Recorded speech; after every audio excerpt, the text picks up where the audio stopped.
Well. Is it Monday already? Let's start it out good and happy, folks. Here. Bring it in for the first day of the week, the lovely, the one and only, the Monday. Yeah, let's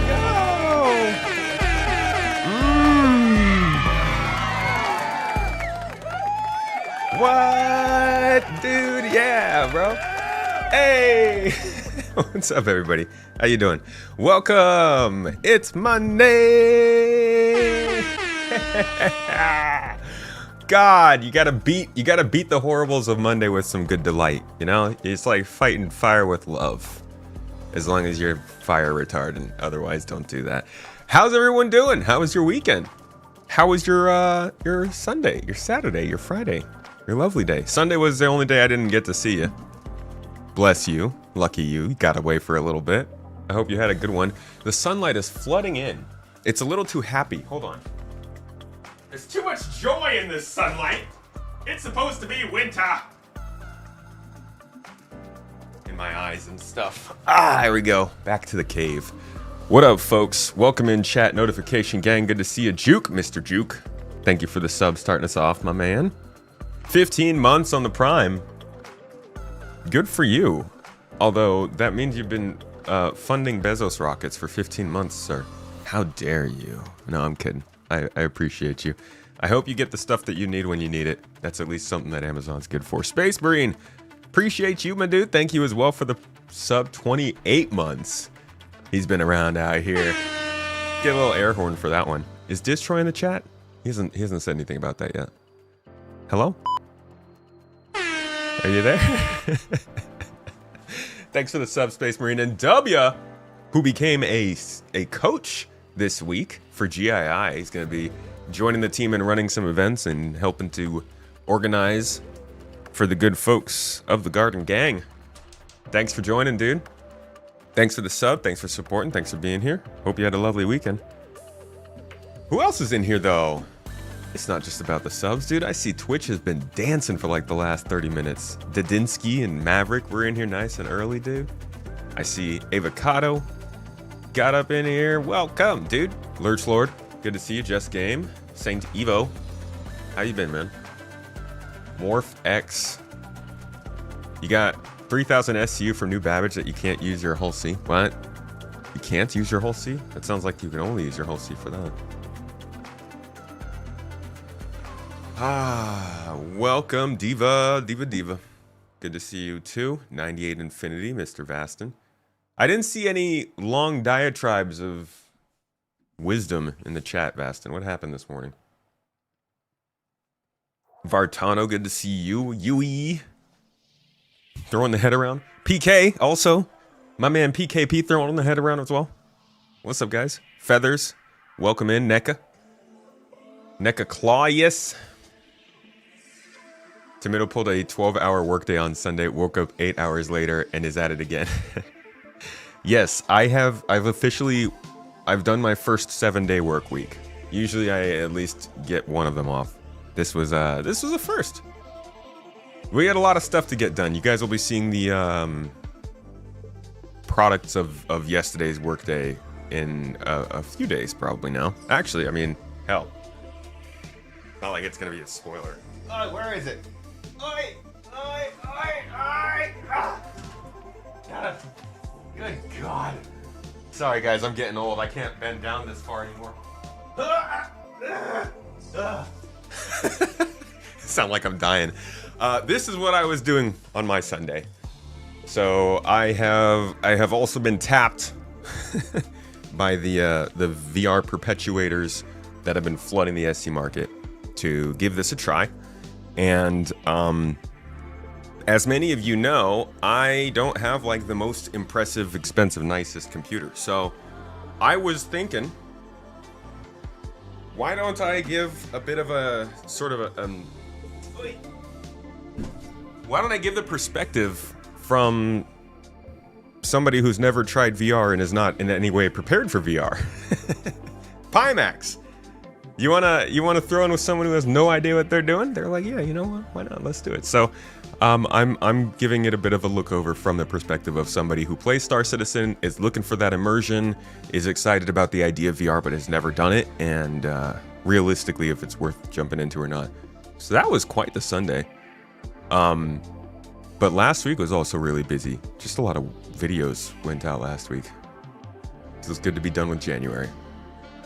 The Halsey doesn't work again in Levski. You tried it twice in the last 2 days. The loading works on other stations. But in Levski, it doesn't matter how you place a ship. It keeps telling you that isn't stationary. I bet that's a UEE thing. They seem like they're trying to sabotage Levski. They probably planted the mold. They probably stopped the Hull Seas from working. Hell, they're probably the reason that the planets were never terraformable in the first place. It was all a lie. Is this thing dead? Dude, there's no way this thing's dead again. Logitech, come get your boy. What? This mouse has not been impressing me. I want my G604 back. In fact, look, it's right here. I'll take that instead, huh? Get this. I'm not gonna actually throw it. This thing's nice. But we're switching back over to the good old boy for today's stream, because good lord, for some reason that mouse dies a lot.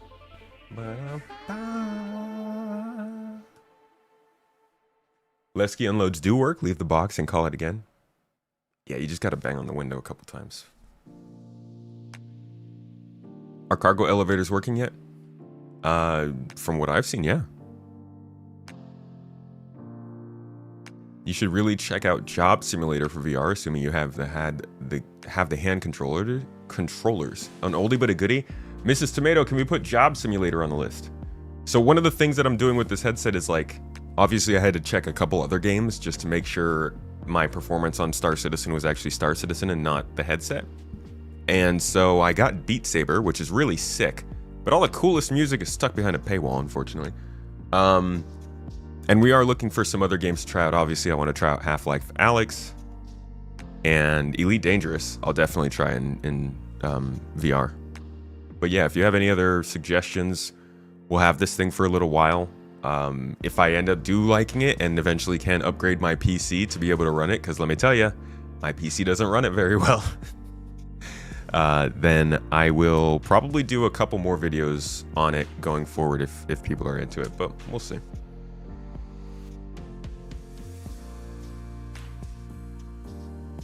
Should really, seems like every time you play, they're down. The cargo elevators. I haven't noticed. I don't use them very much, so, you know, you probably have a better idea of it than I do. What headset did I get? The Crystal Light Super. I did not buy it.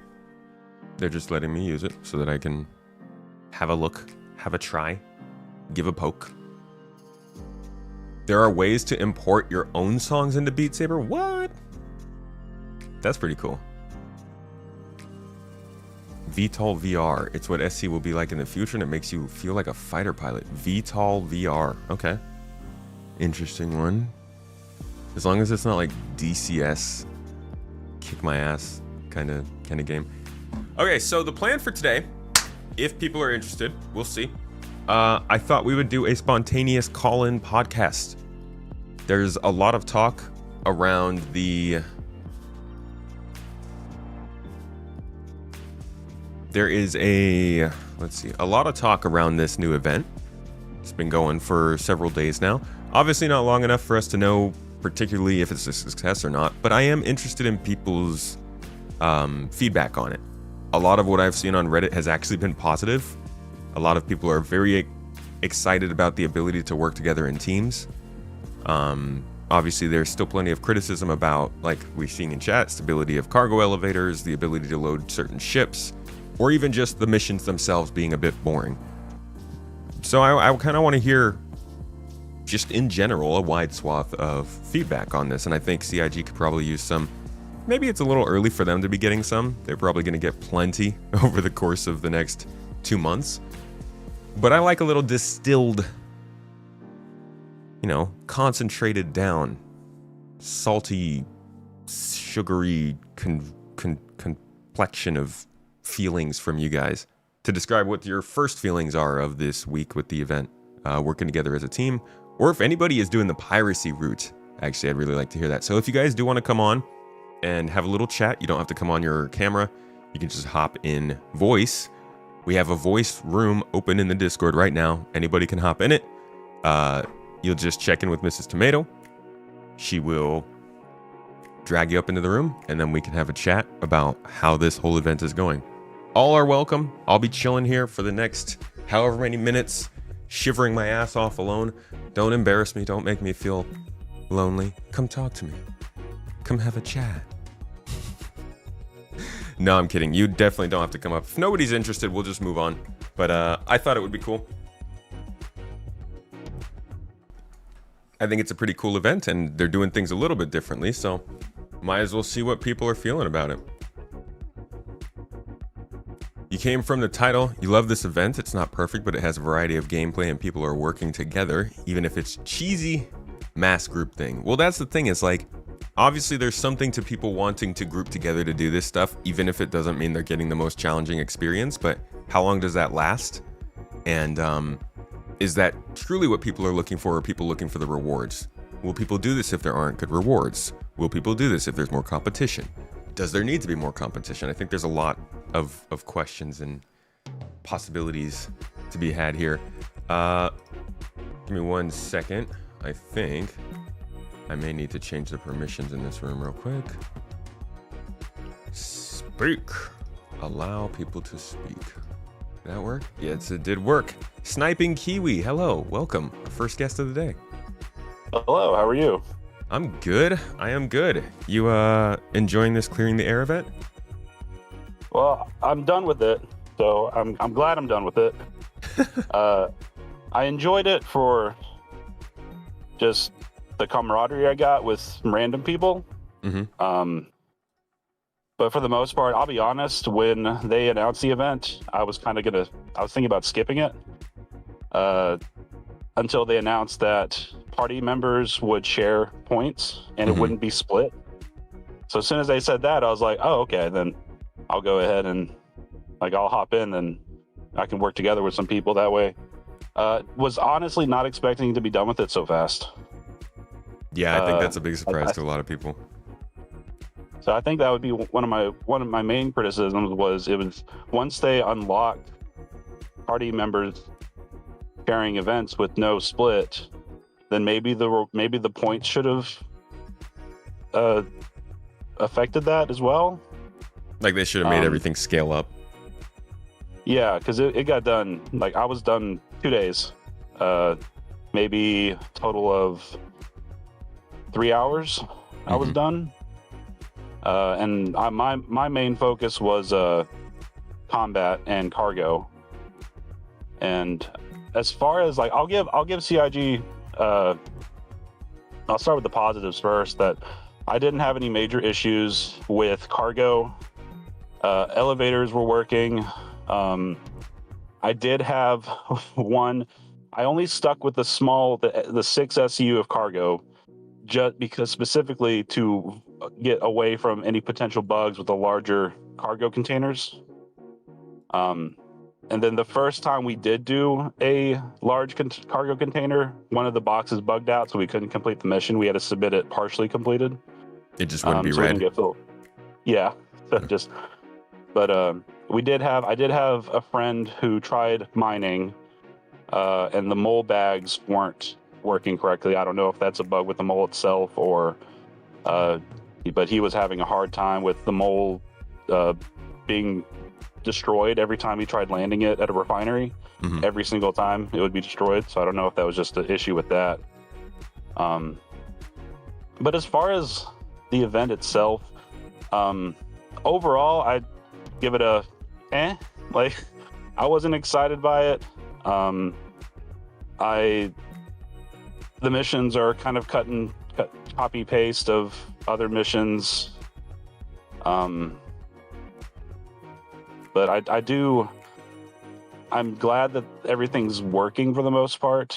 I did get the bug though, where when you complete missions, the rewards didn't get attributed to my account. So I got to wait for the event to wrap up to get those items into my hangar, like in past events. But yeah, as far as the event goes, it's been okay. Like I wouldn't. I'd probably give it a.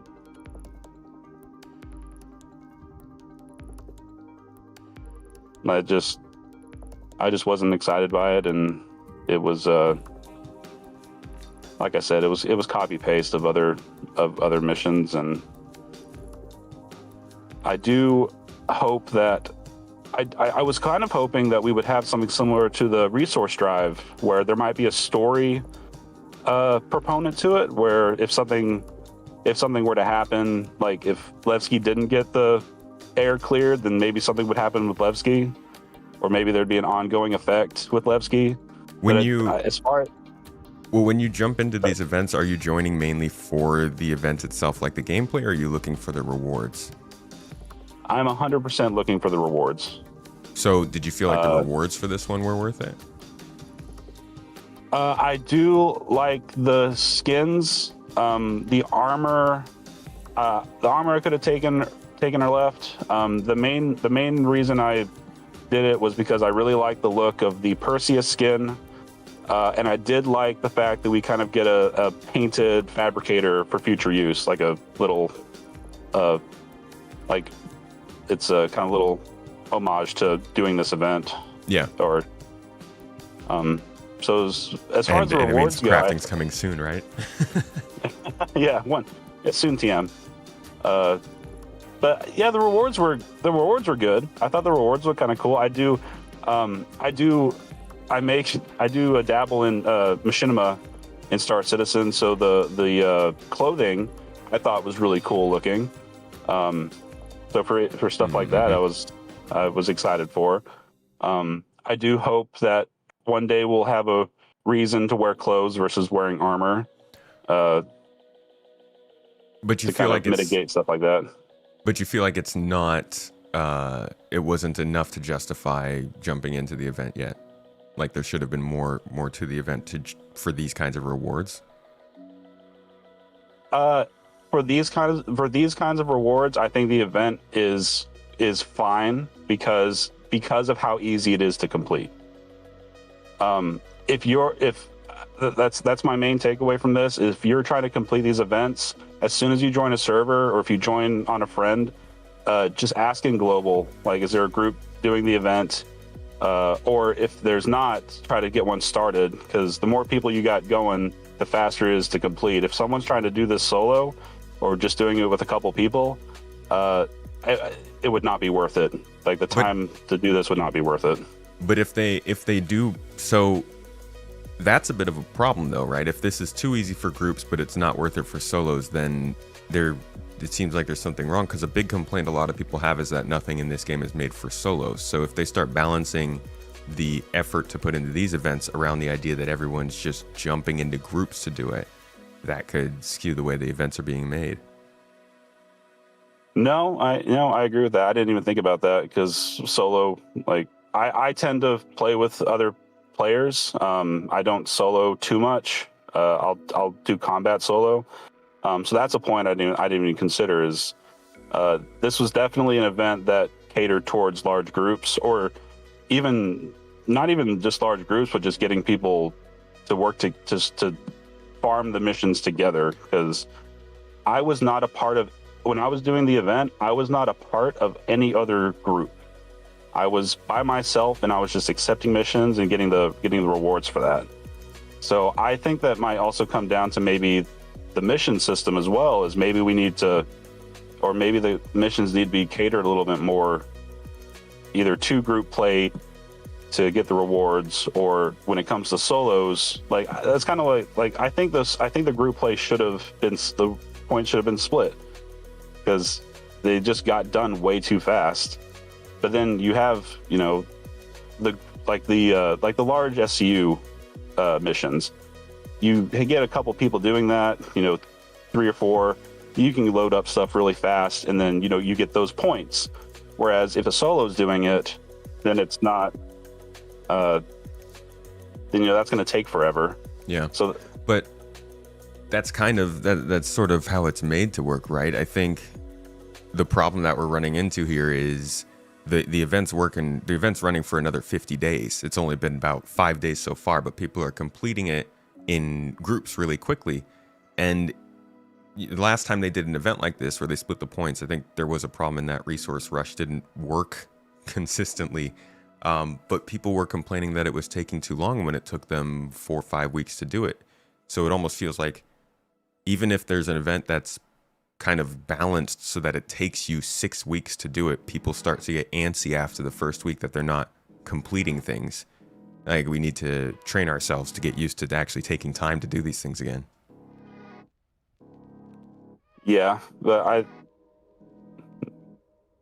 it's definitely something. Yeah, CIG needs to find the middle ground with that, because with the collection stuff, I don't know what their plan is for the economy, but for the collection missions, when the patch first released, I was lucky enough to be a part of a group that had bought out most of the inventory as soon as the patch went live.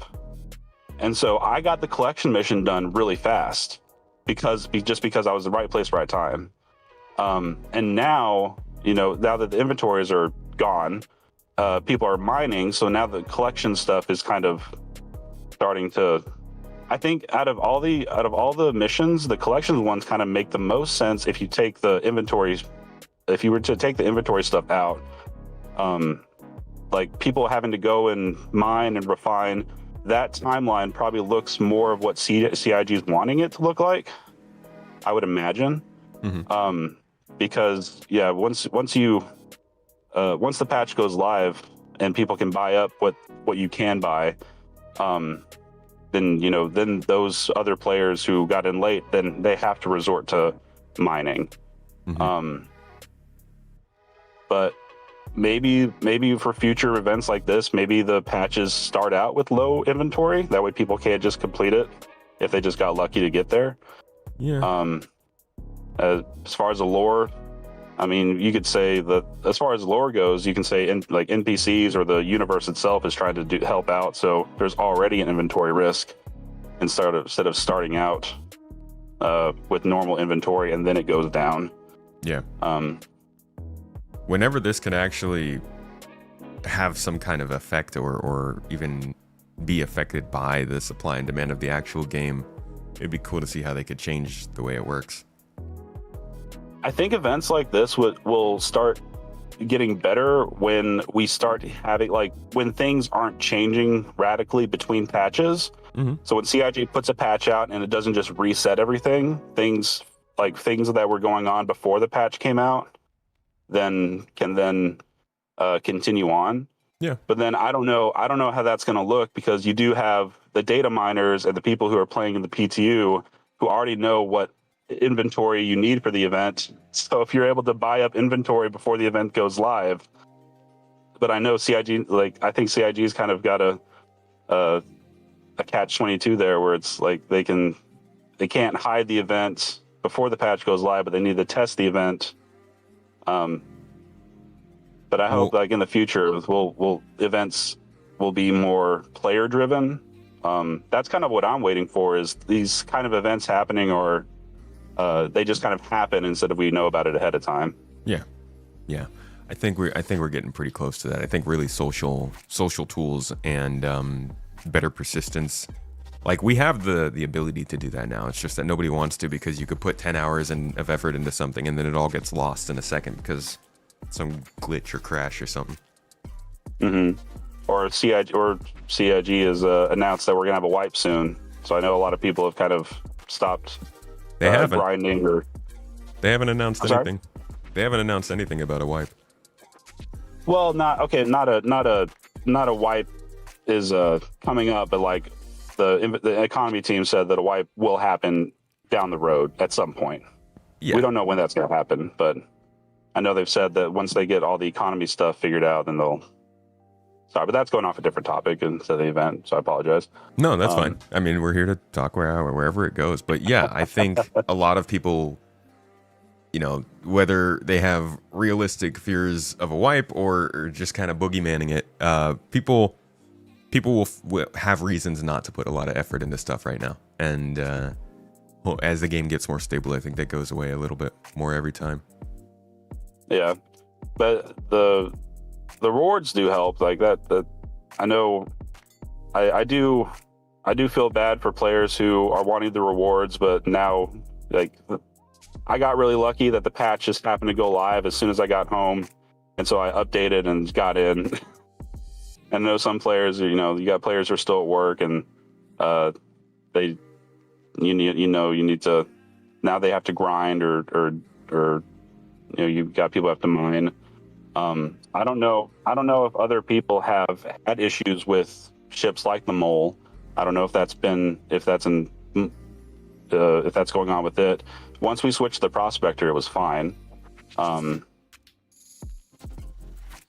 But as far as for this event, I do think that the time to play for progress has been a lot better than other patches, because I think I don't have the exact numbers, but I know it's like it's 100 points or 150 points for like one combat mission, and then you got a few people doing that together, then you progress pretty fast. I think the only issue I had was when you turn in missions, especially for collections. I felt that the amount of SCU per points was kind of weird, because I think people were starting to just turn in the smallest one, because that gave you more points per SCU of cargo. Mm-hmm.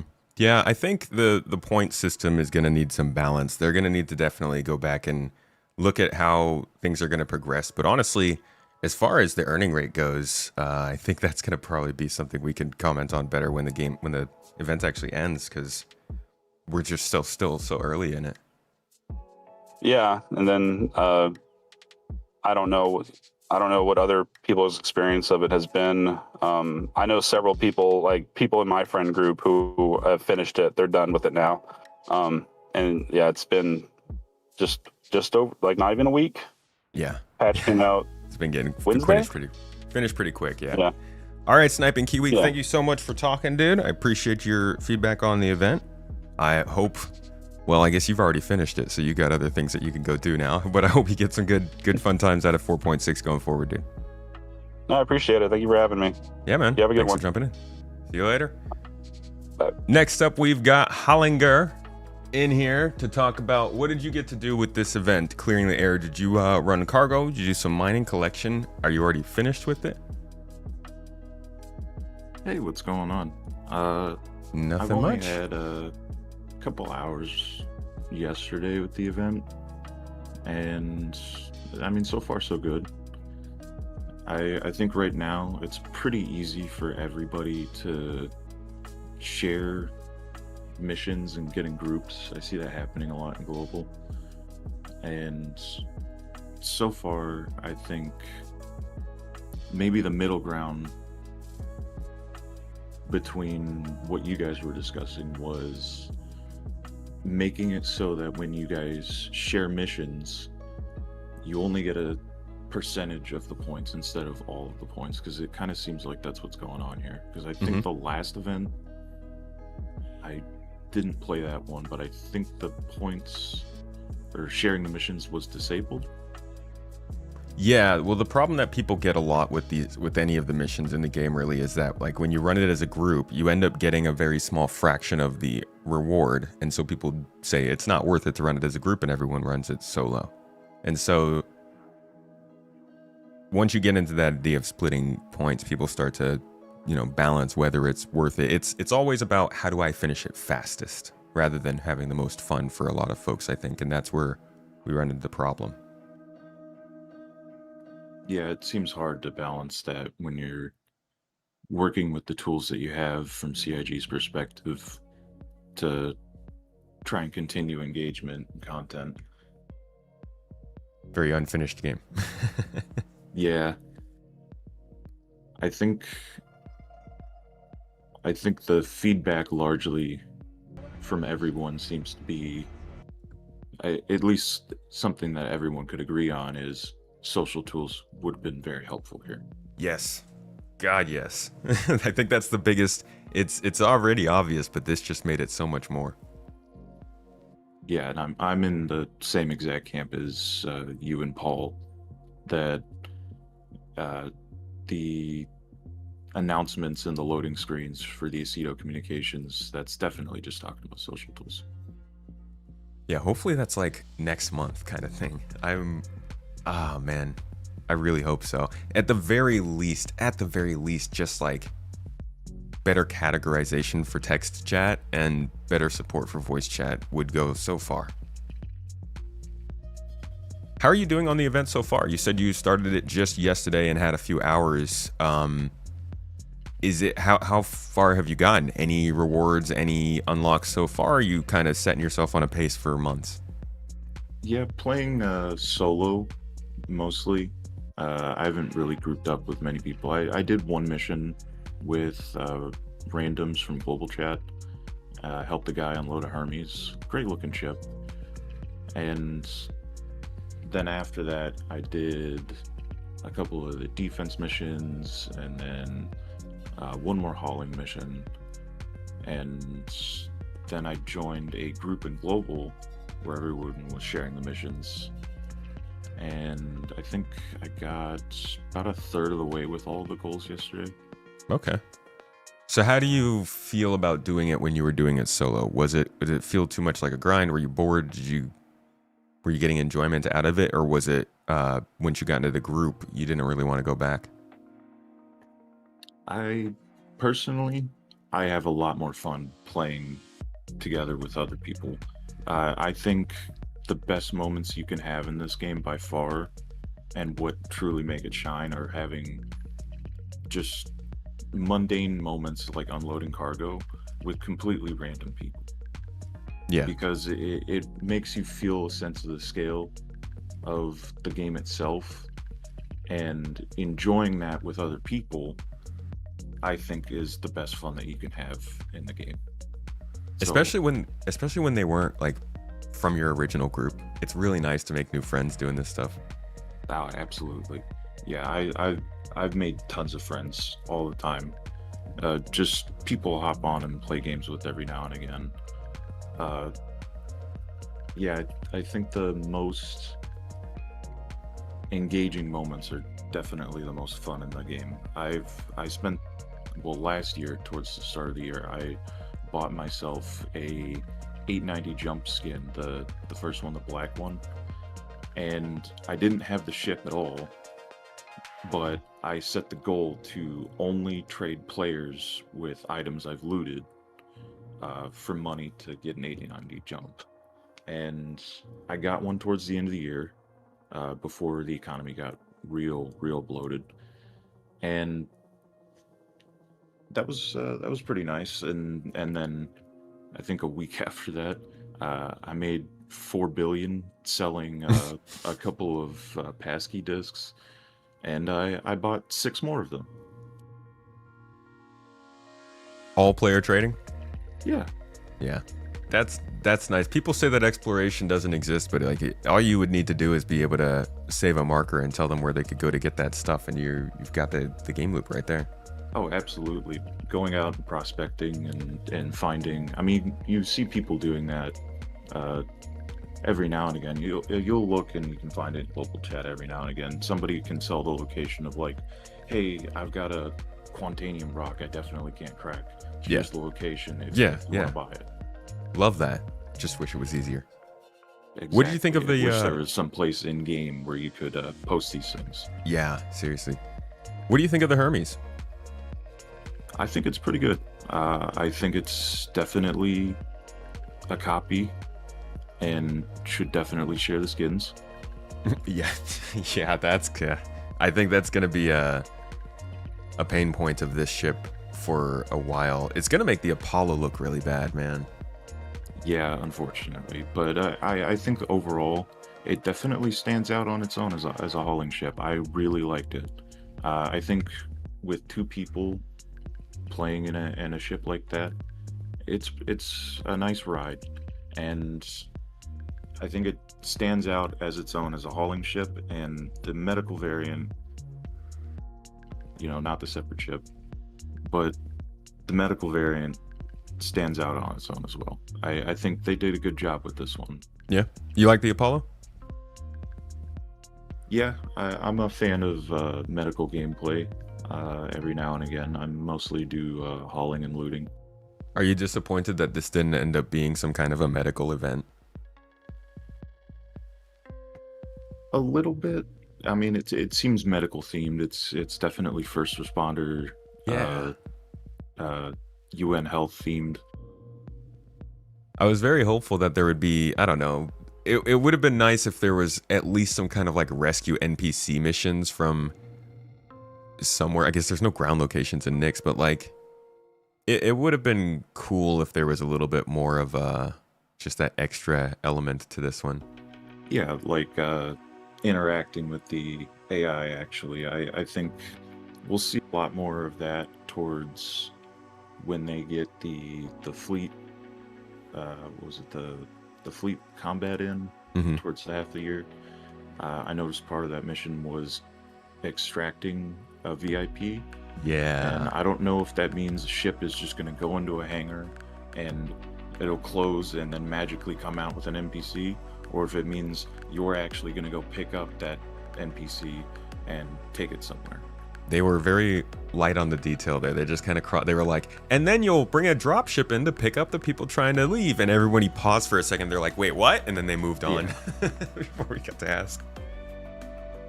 Yeah, I do wonder what that means. And what about coming up? How you feeling about 4.7's possibilities? I think definitely don't trust the release view. There's definitely not all the cards on the table here, and I'm pretty sure we're going to get the first implementation of the new inventory. Do you think that'll come with crafting? I think it'll come with a test of crafting. I think there's going to be one more Evo of crafting, and then they're going to push it to PTU. Okay. So we're also saying that with these loading screen leaks, usually those leaks are hinting at things within the next like 2 or 3 updates, at least if not being put into the game, at least shared by the company. So like the terraforming thing ended up being that Nyx one was coming in. The missions all ended up being the future content. So this stuff with the communications array that they're setting up is likely something that we'll see in some way in February or March as well. So we're talking about whatever that might be. The possibility of inventory, the rock cracker stuff is coming in 4.7, and potentially another test of crafting all in like 2 months. Yeah, absolutely. They're kicking it off this year, and you can tell that despite, a cutback on the amount of patches per year, I think that they're still definitely hitting a stride, and I think it was started last year. I think a lot of people discount that quite a lot of development, despite still being focused on Squadron 42, a lot of development previously, I think in 2024 it was shifted from Squadron development over to Star Citizen. So that whole transition period was an onboarding task for a lot of these people, and I think it's evident seeing that they've done a lot of work in the background to prepare for gameplay like this, large feature implementations. We saw it with engineering straight at the end of the year, and Nyx, which I think was a welcome surprise to a lot of people, despite being, kind of empty. We're going home. It was nice to go back to Levski. I like that place. The music, oh god, the new music is so good. Yeah, absolutely killer on the music, as well as the jump tunnel music. Absolutely. Yeah, I just wish that was actually well timed. It's always off just a few seconds. So where do you put this event compared to everything else that you've done? I don't know how long you've been playing Star Citizen and what dynamic events maybe you've seen, but how does this one rank for you? I've been here since the start of the PU. Okay. I've been following the project ever since its start, but I've actually started in 2017. Uh, I think overall for the event, I'd put it up there, maybe an 8. Uh, Definitely not the best, but I think that they're working with what they have right now, and you can see the mission design evolving every time they put content in the game. Every time the mission team gets a chance to show what they're working with, what they can do. Yeah, I think they're getting better. I think it's definitely incremental, and they make mistakes and missteps here and there. But given the limited amount of resources they have right now, I think they are getting incrementally better at getting these missions into the game, getting regular contracts into the game, but also doing these more narrative timed things. Yeah, I think you can see it in some of the mission design, like now that we've got some of the modular missions in for the new mission system, like the defense or escorting a very slow, for some reason, ship that's going like 100 meters a second, escorting it all to the hangar, and you can see that they want to evolve the gameplay there. The features just aren't there. Yeah, absolutely. All right, Hellingar, thank you so much for joining me today for the talk. Thanks for sharing your thoughts on this event and the game so far. Appreciate you, man. I hope you enjoy the rest of it. Yeah, man. Thanks for having me. Yeah. Have a good 4.6. You too.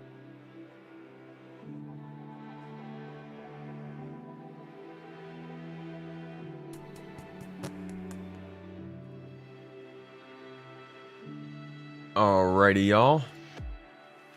As of now, we don't have anybody else here to chat, so it's just little old me now. Got to deal with my old freaking face and stupid voice talking about this event. I think I think Clearing the Air is a pretty cool event. I actually need more time on it for me to give my full thoughts on how it's gone so far, and I'm guessing that's why some people haven't quite gotten in. It's only been a few days. It's hard to get the full idea of everything involved here. But it does seem like they're getting more set in their ways on how they format these events, how they want rewards to work. The main thing I think they could work on is the point distribution and maybe fitting in a couple additional ways.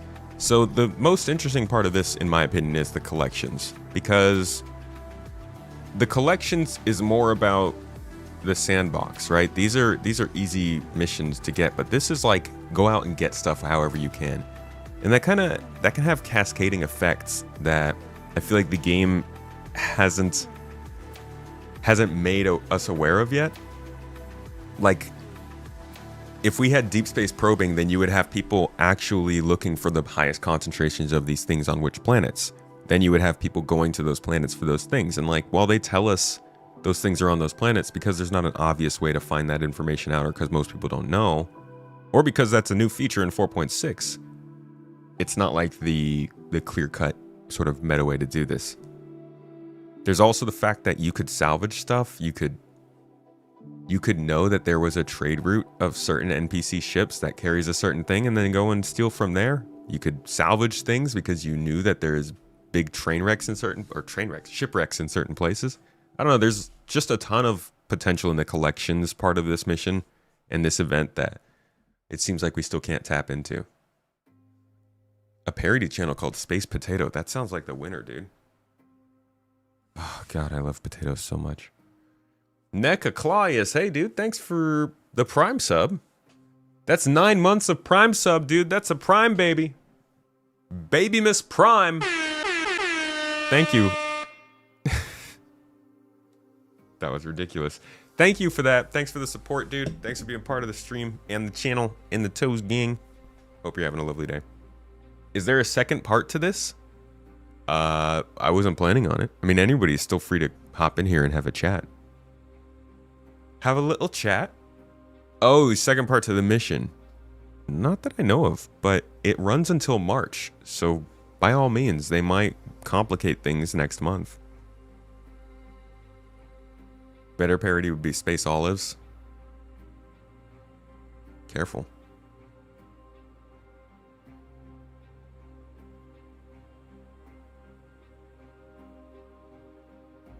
The lack of any kind of medical gameplay in this event is criminal. I can't disagree with you there. I definitely thought there was going to be something medical here. It's actually kind of funny that they we need released more cooking streams. There we go. Is that Vasson? The cooking streams will make a return very soon, I promise. I feel like it's a little bit on the nose that they released the Apollo and then 5 months later they did a medical themed I guess the Regen Crisis was also medical themed. But like now we have a very strictly medical emergency themed event that doesn't have medical gameplay, and then on top of that they took the medical themed ship that just released and released a cargo variant of it for this event. Like you, Apollo. That's crazy. I don't know what a medical event's gonna look like in this game. I guess it'd have something to do with the drugs, I imagine.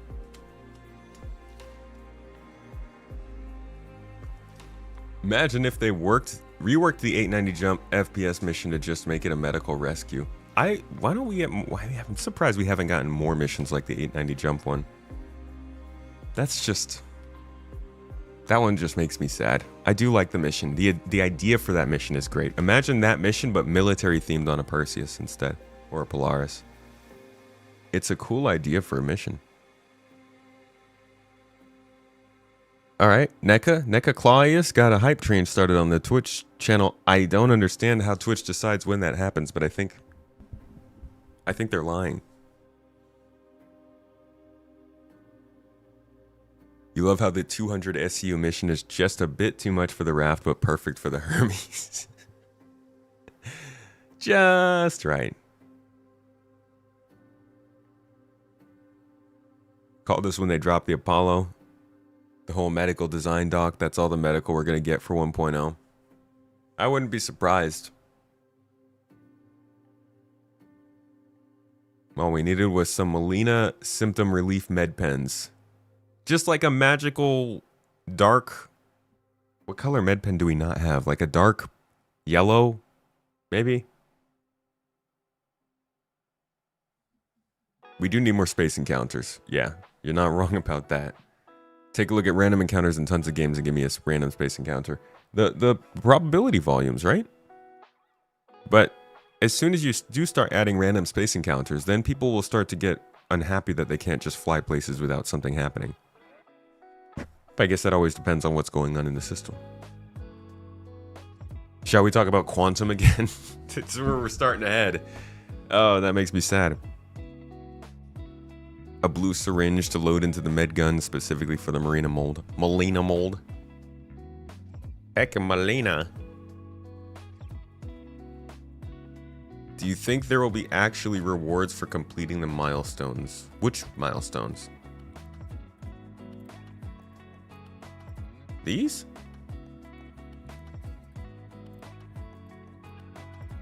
Star Sim. Quantum or Star Sim, whatever you want to call it to make yourself sad. I haven't watched this newsflash thing yet. Why don't we check this out? And I guess it's looking like we don't have any more folks coming in to talk about the event. We'll give it a little more time. We'll wrap it up, I think, at 30 minutes past the hour here. For now, what is this newsflash? Have you guys watched this yet? This is James Harriman with another SSN Newsflash. That's Jared. Reports continue to rush in following the outbreak of a new and devastating disease set to overwhelm Levski. As cases of infection accelerate in Nix, the UEE advises extreme caution when traveling to the area. See, we don't even have the locations where this could be a medical mission. If they had the... Let's be real.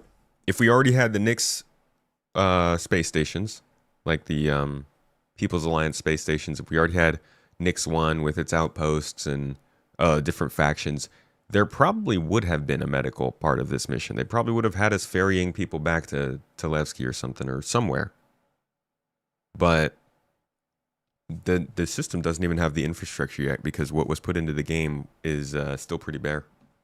They didn't get the space stations into 4.6. We thought they were going to. Looks like they're going to be in 4.7 though. If you have had possible exposure to faulty Geisen air filtration systems and are experiencing any of the following symptoms, the UEE urges you to seek medical help immediately. These are headaches, depression, joint aches, chronic fatigue, and trouble breathing.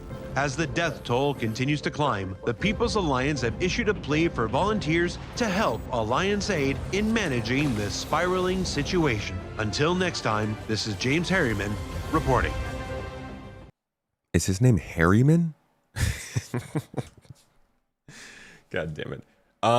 The milestone missions you guys were talking about, right? Yeah, they did mention that when they first explained this. There were some missions you could take at every milestone that would give you some special opportunities.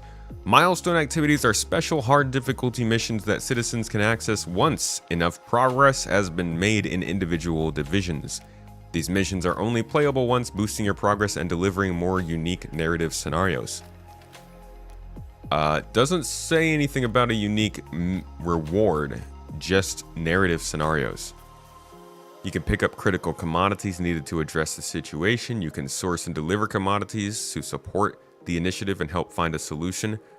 Or you can protect the Alliance aid ships against the Moraine gang in Nyx. Is that a new faction?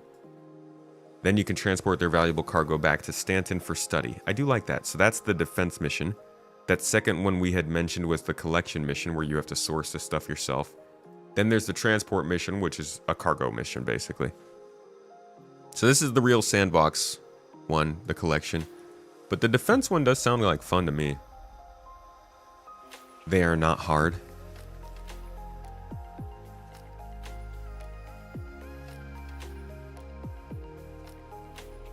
There was nothing unique about the hauling one. Lay it on them, dude. So the overall rewards, which are rewards for your progress tracked through mission completion, are the Cure Life Light Medical Armor, 30%, the Asgard Ship Paint, 70%, the Apollo Medivac Ship Armor, 90%, and the Perseus Ship Paint, plus the Paramed Medical Tool at 100%. Now this Paramed Medical Tool, and this has been confirmed by CIG, actually has a 30% boost, 33% to be more precise, boost over the regular medical tool when it comes to healing. So that could be, what I'm thinking is this is a higher tier device. Either this is a higher tier device, or this is a device that acts as a representation of a crafted device. It has a higher level of healing because it has been quote unquote crafted with some higher material, and they'll probably reveal that later. You also get the item fabricator at the 100%, which, you know, since crafting is coming up, will be useful. They said it will only be available once the crafting feature releases in a future patch. The skin showcases the efforts you made during the Clearing the Air event. Now, for individual progress, not just the overall, at 10% for transportation division missions, you're getting the division jacket. At 50%, you're getting the tractor beam, and at 100%, you're getting a raft ship paint. For the defense-focused folks, at 10%, you're getting the defense division jacket. At 50%, you're getting the ship weapon skin rather than the tractor beam skin. And at 100%, you're getting the paladin ship skin instead of the raft. For the collection division, those who are interested in the sandbox, at 10%, you're getting the collection division jacket, whatever the heck that is. 50% purifier mask AA support. Interesting. Purifier mask. Now, I feel like the purifier mask is going to have some kind of... Oh, shoot, bro! Let's go! Sorry, PK out of nowhere, dude. Just dropped 10 subs in the chat. That is reason enough to record last week's Toes Gang. And kick us off for the first day of the week with PKP, my dog. What is it that Robert Pattinson's dad said in that one movie? That's my boy! Mrs. Tomato hates that. PK. I actually said PK. Dang it, that's an A! PK, payback. There we go. With the 10 subs, dude, thank you. I appreciate it. Can you also help me load this thing on the screen? Because it's not loading. I'm just trying to see the air mask. Okay, that's extremely strange. Just half a picture won't load. So yeah, they've got a little air mask here. I wonder what this is gonna do, because this... I guess this is just a paint, and this is just a skin. So this doesn't really have to be something useful. Okay, never mind, that's fine, whatever. 100% on the collection level 1, though. You are getting the Apollo Triage, which again is kind of weird for a collection. I feel like for the collection division 100% level, they probably should have given the clipper, given out a clipper paint. It just makes a little bit more sense, I think. But yeah, those are the rewards. Those are the special missions. Other than that, I haven't gotten enough really experience on this to say it's really good or really bad.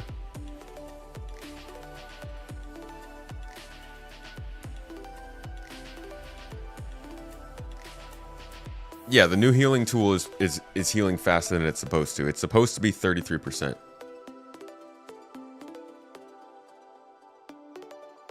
Yeah, crafted.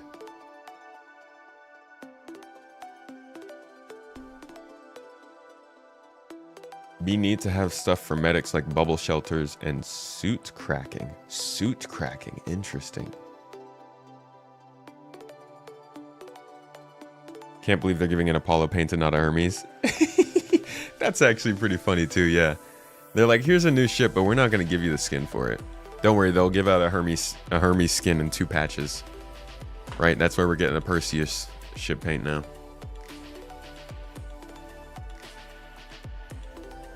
But yeah, I don't know. What do you guys think? What are your thoughts so far? I think there's something to be said about the fact that everybody's finishing it so quickly. And as you can see, even like on these Reddit threads, a lot of the praise for it is just the fact that people can group up. Avarice135 on Reddit said, "Thank you CIG for making this event and allowing the whole party get full rep. It really made the verse feel a lot more alive. When you join a group of 160 people all meeting up to cruise ships and do all aspects of the event, letting people do what mission they enjoyed and contributing all the same. This is the funnest event in a long time. Most events don't bring people together like this. They usually just feel like you're soloing the event even with other players also doing it. Just some late night thoughts I thought I'd share." And then the first comment was, "They need to understand we don't want a hardcore grind. We want to do stuff together." I think that these things are real and like true, but also as Ferrister said on the podcast over the weekend, great talk with my man. He's always got good things to say about what's going on in the game. We also kind of don't really know what we want. Like, we don't want a hardcore grind. But I can't imagine that long-term, the default way that events in Star Citizen go is that people jump in 160-person groups, right? At some point, the novelty of that will start to wear off for people, or there's going to be a reason that is realized that is not the best way to do it. So I don't necessarily think that CIG should aim to create a game where everyone wants to jump in hundreds of player groups to do an event that only takes 3 to 4 people. I do think that we should have events that call for 160 people to group together. But it feels like in this event, encouraging people to group up in 200 player groups means that the event is not doing what it aims to do, which is getting people to group up in anywhere from 2 to 10 people groups, you know? So while I do think that what's happening is good, and this is overall a net positive direction for the events to be going over, you know, what we've done in the past, I still think that they've got some nuance that they need to fit into how the game works. We need more tools. We need social tools. We need more risk. We need more security. We need areas of high risk where you're going to complete this event quickly. We need areas of low risk where people are doing things very simply. And we don't have that yet, but maybe maybe that's coming next. All right, we got somebody else here in the chat to talk about what they think of the event. And Watchdog dropping a Prime sub. Thank you very much, Watch. Appreciate you. Thanks for supporting the channel and keeping things going. 8 months. That's almost the Twitch, baby. You agree that this is a great social event. They need to continue mixing it up with solo or player economy supported grinds and more mellow, let's call it. Social events that reward teaming up. Yeah. Also, with more content and things going on at all the same time, obviously people are going to be doing other things. Not everybody's going to jump at the event the first day. You know, we're all very hyper-focused on whatever the new thing is right now. That'll change over time. Now we got Shifty in here, a longtime member of the community, a friend of the garden, a proper Toes gang. Welcome in, dude. How you doing? Hey, Tomato. I'm doing fine. How are you enjoying the new event so far, Clearing the Air? Well, I enjoyed it with the org. Hashtag join GII. Hashtag join GII, Tyrus. Yeah, we basically blasted through the entire event in like one session. Yeah. Was a lot Did of you have fun? But the missions were kinda basic still. So I did the defend missions during the event, and it was just your basic defend mission. You join, you jump in, you rush to the caterpillar. There's 2 or 3 fighters harassing it. You clear that wave. 2 medium ships jump in, and after that 2 large ships like Carrack and Reclaimer. For Very some predictable. reason. Yeah, and that's it. That's just your standard defend mission, and I would really like to see more flavor to those. So, do you think that maybe, is it more like change the game environment and the variables, or is it introduce different types of contracts? If you had to choose one way to fix that problem. I'd really like to see different kind of contracts. Any particular interesting ones that you had in mind? During Overdrive, we had like one type of mission where you had to hack or counter-hack a satellite, and at the same time, while you did that, there were ships jumping in that were disrupting your hack, and you had to kill them while also counter-hacking the satellite. So splitting up the group into 2 different subgroups, doing different tasks within the mission. That would also further team play and basically enable group play while also limiting like your solo players sort of for these higher missions. Yeah. So that you can't really jump in and do these missions solo. Then you have an actual group play there. And for this, you could maybe have a boarding party that's hostile on the caterpillar that you need to basically push out with an assault team, and then also have a ship defend team that's fighting fighters and so on. That's nice because it also introduces some more variables. Can make it like you don't have to necessarily make a different contract. If there's enough variables, it'll happen differently anyways for different people. Yeah, because right now it's just the caterpillar sitting still there, getting pounded. Honestly, with the defend missions, I was like I couldn't kill the ships fast enough. I'd jump in, and the guy would be like, "Hey, I need help. They're fighting me," and then I'd still be like 2 kilometers out, so I'd fly all the way there. I'd start shooting the first person, and by the time I start shooting, this dude's blowing up and crying about it. I'm like, bro, just fly away. Yeah, like the defend missions in general need some love. Yeah, but you know that's also a thing. That's why I stick to tracked beams. Okay, don't put me behind ship weapons. What did you think of the other parts besides the defend missions? Well, I only did the transport mission, and I have a Zeus CL, and there's no mission that's basically above 8 SCU that ship could take. Like the next largest mission, as someone already said, is like 250. That's too much for a raft. So you either stuck with like super low volume delivery missions, or you get an entirely different class of ship. There's like nothing for the medium-sized ships. I see. Yeah, the 200 one, as Vastin pointed out, I think earlier, fit the Hermes very well, didn't it? Yeah. But like nothing in the 100 to 200 range. Sure. Like Yeah. above that, you're already talking C2 or so. Yeah, and I like that people were able to feel like they could group up together to do this event in huge groups, but it would have, like, this would have been a really phenomenal time. Not like there won't be others, but a really great time to test out a looking for group feature in the game. Because some people are like, I want to do the cargo hauling missions, but I've only got a cutter. It'd be nice to be able to just look up somebody else who's got, like, I don't know, let's have some fun and say somebody's got an ironclad and they're looking for crew, and you're like, well, I can just jump on their team and still do the cargo missions. But as it is right now, you don't even have to go on their ironclad and help them deliver the cargo to get the points. How do you feel about the way that the point sharing is working and the reputation sharing is working that people are pretty happy about in the event right now? I like it. It's good that you can also do like the smaller missions and still get a decent amount of points. There's a bit of a discrepancy between effort for the larger missions and the amount of points you get for them. It's only like half the points more than for the smallest mission. That's especially noticeable when you do the collection mission, where you only need to get like 3 SCU of one commodity and snipe that from the terminal, compared to the largest where you need to deliver 70 and you only get like 2 times the points or so for that.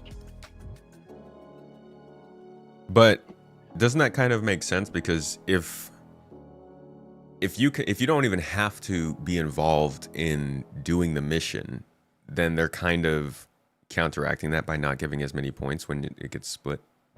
Or I guess technically it's not getting split now. Yeah, so I come from an MMO background, so I play a lot of other MMOs during my time. And one of the major factors how, for example, World of Warcraft limits events and progress in those is by having daily limits for these missions. If you, let's say, do a 20 mission limit for the event per day, then you can still progress that with the group at a fast pace, but you'd need to play for like 4 or 5 days in a row, maxing out those missions. And that would kind of stretch out the content a little bit. You still get the progress shared from the larger groups, benefit from that, but you can also do it solo. And that way you could maybe also increase the rewards a little bit for the larger missions. Could you also scale it based on how many people are joining? So like, as more people are joining the group, it's not necessarily that you have to split the points between everyone, but the points that are awarded kind of decay. Or rather, not even in terms of the group, but how much you... Because you're talking about a daily limit, right? So if you get into a group and you grind the mission 20 times, it'll limit you so that you can't go and do it 40 times and like double that. Could they make it so that the amount of points you get just decay every time, so that like by the time you're doing your 20th round, you're getting 5 points as opposed to like 30 points? Does that make sense? Sure, they could also do that. Would still enable you to play more if you want to play more, but you don't get as much progress. Yeah. Do you think that would help with the problem that they're having with Star Citizen here? I mean, would kind of be best of both worlds. If you see limiting progress as a good thing. I mean, you have to limit progress in some way, right? It doesn't have to be like a hard limit. I think putting an actual cap on the amount of progress you can make in something is kind of silly, but adding in things that make it more difficult to earn is sort of a natural way of doing things, right? Like any RPG that you play, as you get higher and higher in the game, you're facing harder enemies. You're having to get more and more ingredients for recipes. You need to reach higher levels to do certain things. These are all progress gates, right? Yeah. So how do you feel about the event overall compared to the other ones you run in Star Citizen? I like it, but the theming of the event, you don't really notice it if you're not at Levski. With like the other events, such as the Regen Crisis, you at least had like people complaining inside of the hospitals, at the space stations and landing zones. Mm-hmm. But with this, you only see the coughing in Levski, and I think that's it, or at least that's what I noticed in the short 30 time that I Levskians. played this patch. Yeah, it is. I mean, Nyx itself is very just doesn't have many places for you to interact with people as it is. Guess they could have put it in the jump station at least. Yeah, so if you're like new to the game, you don't really keep up with the news. You just log in, you barely know that there's an event going on. Yeah, that's true. Honestly, I'm okay with that. I think events could be something that's in the background. You know, if there's enough stuff going on in the game, it kind of like it shouldn't be aware to everyone unless you're looking for it.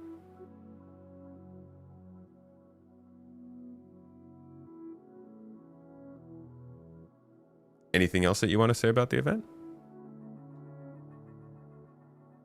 No, not really. I think I got everything off the chest that I wanted to talk about.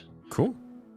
All right, man. Well, thank you so much for sharing your thoughts, and I hope you enjoy the rest of 4.6. Thanks, you too. Yeah. In between guests, real quick, somebody asked, what is motivating the discussion of progress limits on events? The idea behind the progress limits, not necessarily to keep people from making progress. It's more so looking at the balance of the game.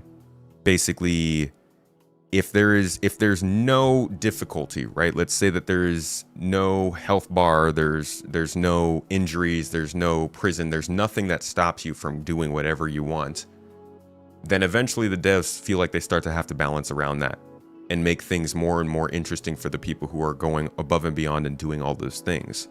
So when I look at the way that the game is working and what people are doing in these events or in sandbox activities or whatever, I'm thinking, well, they have to put some kind of friction in there. The most simple things, like, for example, you can't fully crew a Perseus without multiple people. Like, I see that as a progress gate. Not necessarily, it's not like putting a wall on you and saying, you can't fly this ship, but you can literally not go and fight against a fleet in a capital ship unless you have the people to do it, or the NPCs or whatever. So like, taking that philosophy and applying it to something like clearing the air, I'm thinking some kind of natural thing in there that keeps people from doing more and more effort throughout the day, so that the devs feel like they need to balance it for the folks who have 10 hours a day to do this event in 5 days, as opposed to the average player who they are planning on having run this over the course of 2 months. I don't think that means there needs to be any one way to balance the game, but I think it could help. And unfortunately, if you can't do that organically, I still do think that decaying rewards for things is a way of doing that. We'll probably see that when it comes to like mining stuff. When you put down a base and you want to mine from the ground, as you mine over time, you'll get less and less resources, that kind of thing. Make it as natural as possible, but I'm not a game dev. Maybe that's not the right way to do it. Anyways, I want to give our next guest some time to talk. Mr. Dedinsky, welcome in from the stream, my dude. How have you been feeling about 4.6 so far?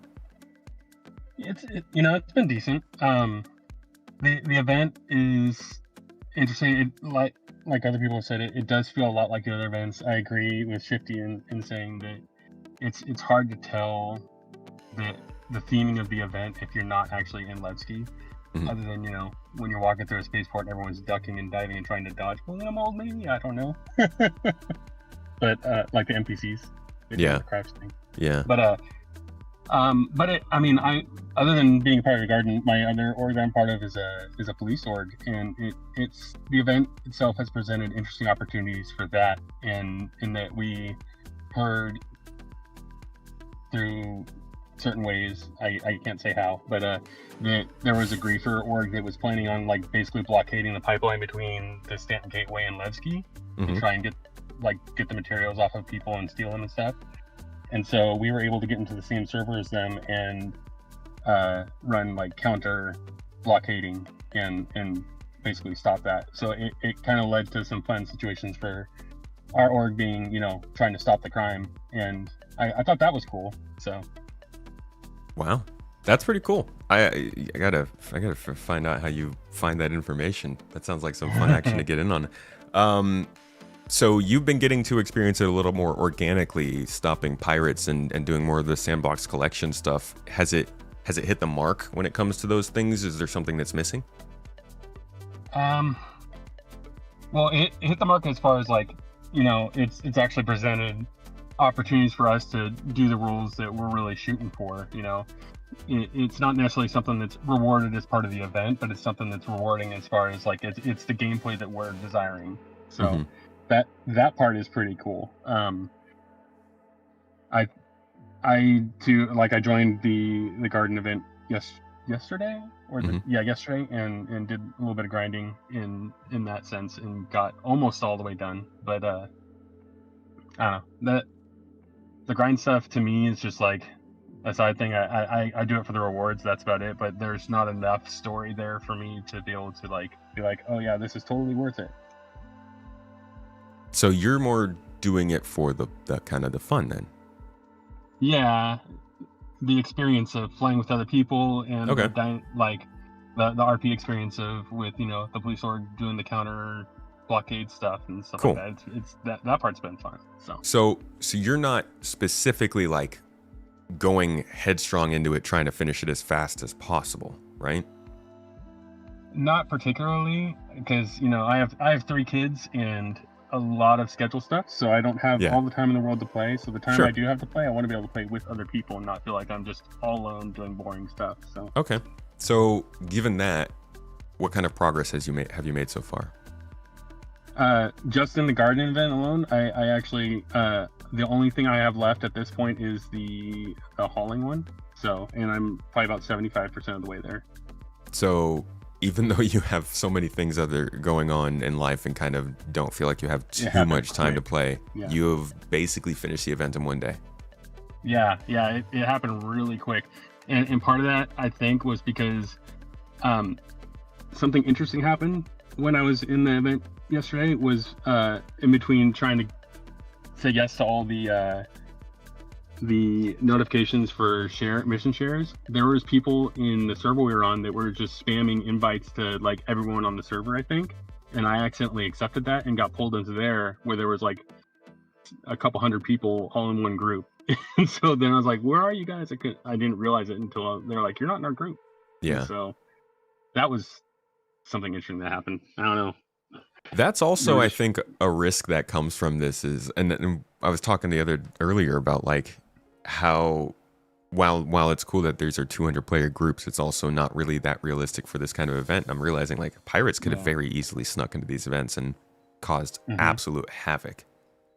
Yeah, exactly. And like I said, I didn't even mean to accept anything, but there was people just going down the list in the comm link, I think, and just inviting everybody to try and get people in.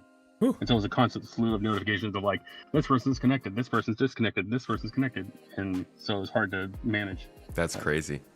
So yeah. Anyway. Sorry? Go ahead.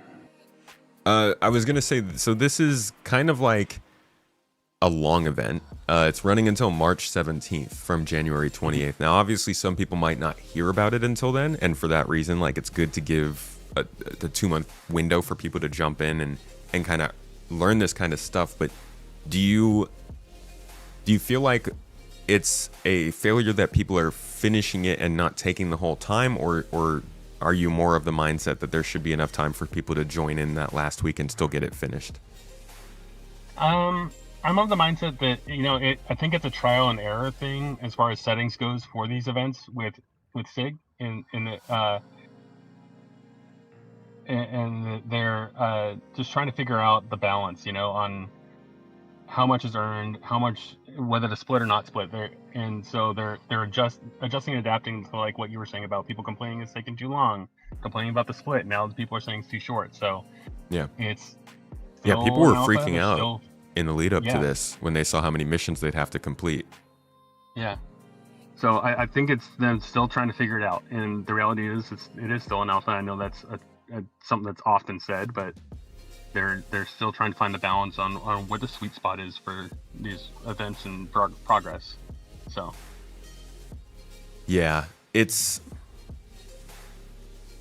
rough because I feel the main drive for all this stuff should be people having fun, right? Like these events Yeah. aren't really that, these missions we're running in these aren't that different from the normal missions we're running every day.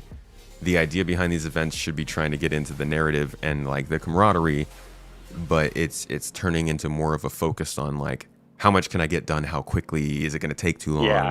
And it feels like it's muddying the water of what's actually making a good game versus what's making the best grind, I guess. for sure.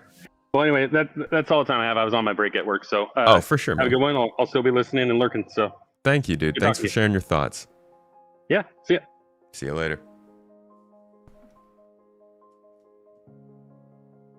Yeah, it's a little, there's a lot to think, there's a lot to come from this event. I think we're learning more from this than from the resource rush, that's for sure. Seems like people are enjoying it more, but that might just be because it's easier. It's hard to tell. You're more interested in CIG adding challenge to the events, not weird limits? Samesies, dude. Same, but I do think that they need to have obviously some kind of stopgaps for the absolute extreme like edge cases. I'm not saying they need to do some heavy-handed stuff to limit everyone, but for like the very crazy edge cases that can throw off the balancing of it, I think there should probably be something that can just easily be like, okay, slow it down. Not saying, I don't think you should ever be able to get completely cut off from progressing. I think it can just be, you could just have pressure applied to you. Natural design that stems from player engagement being the driving metric. That's what we're looking for. What's up, Starbuck? Good to see you. GII is the best org you've ever been in. You want people to play with. That's where you want to be. Hell yeah. That's not my words. That's a member in chat, folks. That's an organic testimonial right there. Well, organic, but in my chat. You think it's mostly people that want to get it out of the way in case servers start breaking again. But servers have never been broken for that long. I mean, it's like almost 2 months. In your opinion, every event is just another major data collection initiative. You think events are kept simple and easy to complete because they're targeting certain systems. I do partially agree with that, but they never give any postmortems or share anything about what they've learned. It would be probably interesting to look through the events and see if we can spot the things they've learned being changed. The only reason you keep playing anything to do with the event is to save your friends from the utter tedium of having to do these boring missions. Genuinely, half the rewards aren't even worth it. Want 2 Apollo skins that look almost identical? Well, you're in luck. But what else? What do you normally do in the game? What I don't understand, I genuinely, anybody who does cargo hauling or mining or ship combat and looting, I don't understand why these wouldn't be worth it, because it's just doing the normal stuff in game. If it's not your normal gameplay, then I could see it being a little bit more annoying, but it just seems like the same missions with some narrative on it and an additional reward and a time limit. He is paid for? Well, yeah, man. I mean, we have paid him a lot of AUEC. He's gotten us a lot of salvage.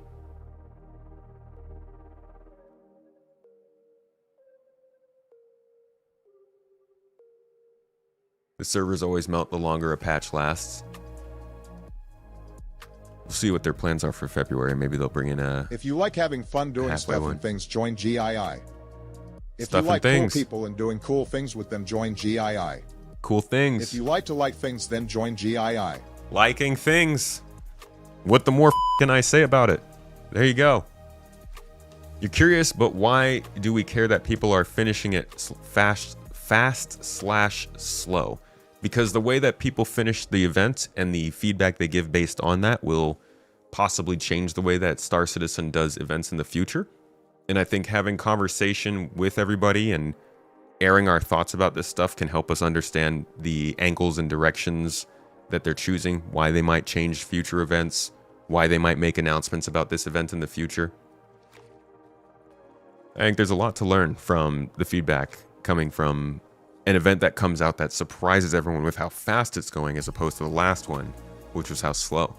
We can start to take more from the reactions to that of what's actually important to the players who are doing that and saying those things. Your issue with the event has been the hanger queues. See? There you go. Good feedback. Yeah, the hanger queues I've heard have been a problem. What's my gameplay? I would say amongst these three options, I would go with collection. I like the sandbox design and the nature of going out and finding things, but I still don't feel like I have the tools to do it quite how I want to.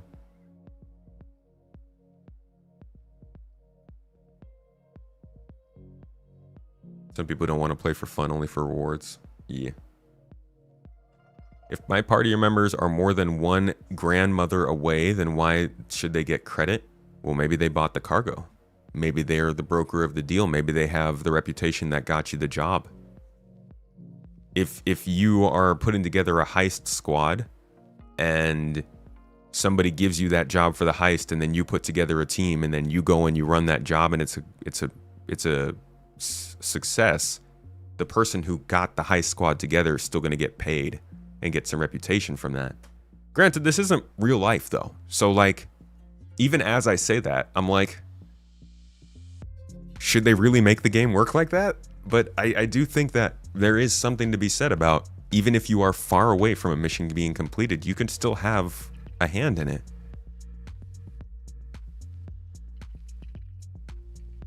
If events are blown through, they aren't a good event offering meaningful gameplay and rewards, right? And that's why my question to Didinsky was, while we could say this is a bad event because it doesn't take a month to complete, somebody who's joining on March 1st could say this is a bad event because why the heck can't I complete this event if there's still 2 weeks left in it? So maybe an event should be pretty quick to finish because everyone should be able to do it if they get the chance to find it. But then everybody has to make that call. How many days should it be? Should somebody be able to join on March 15th and still get it done? If they complain about it getting done, do you tell them, well, that's too bad you weren't there on time? Or do you tell them the rewards will be available some other time? Like, there's just so many freaking questions around timed events and gameplay and FOMO.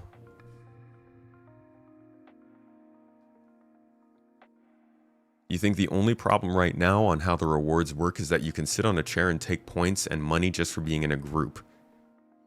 Yeah. Right? Like, but here's the thing. Okay, let's say you're a mission broker and your value is that you have good reputation. So you get good missions, you give them out to your group completes them, gets rewarded. They would not have been able to get those rewards without you. So you should get some of that credit, right? But the natural sort of consequence of having a mission broker who's not doing any of the work is that you go out on the mission and then you come back and you see him get paid. And you think, well, that should be some of my money. So the natural progress of things then is that you want to cut out your mission broker because you're splitting the money with them.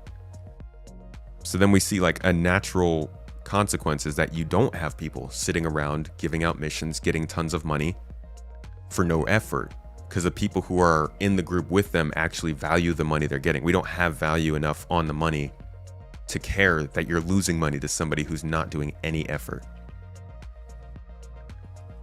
because we don't have an economy.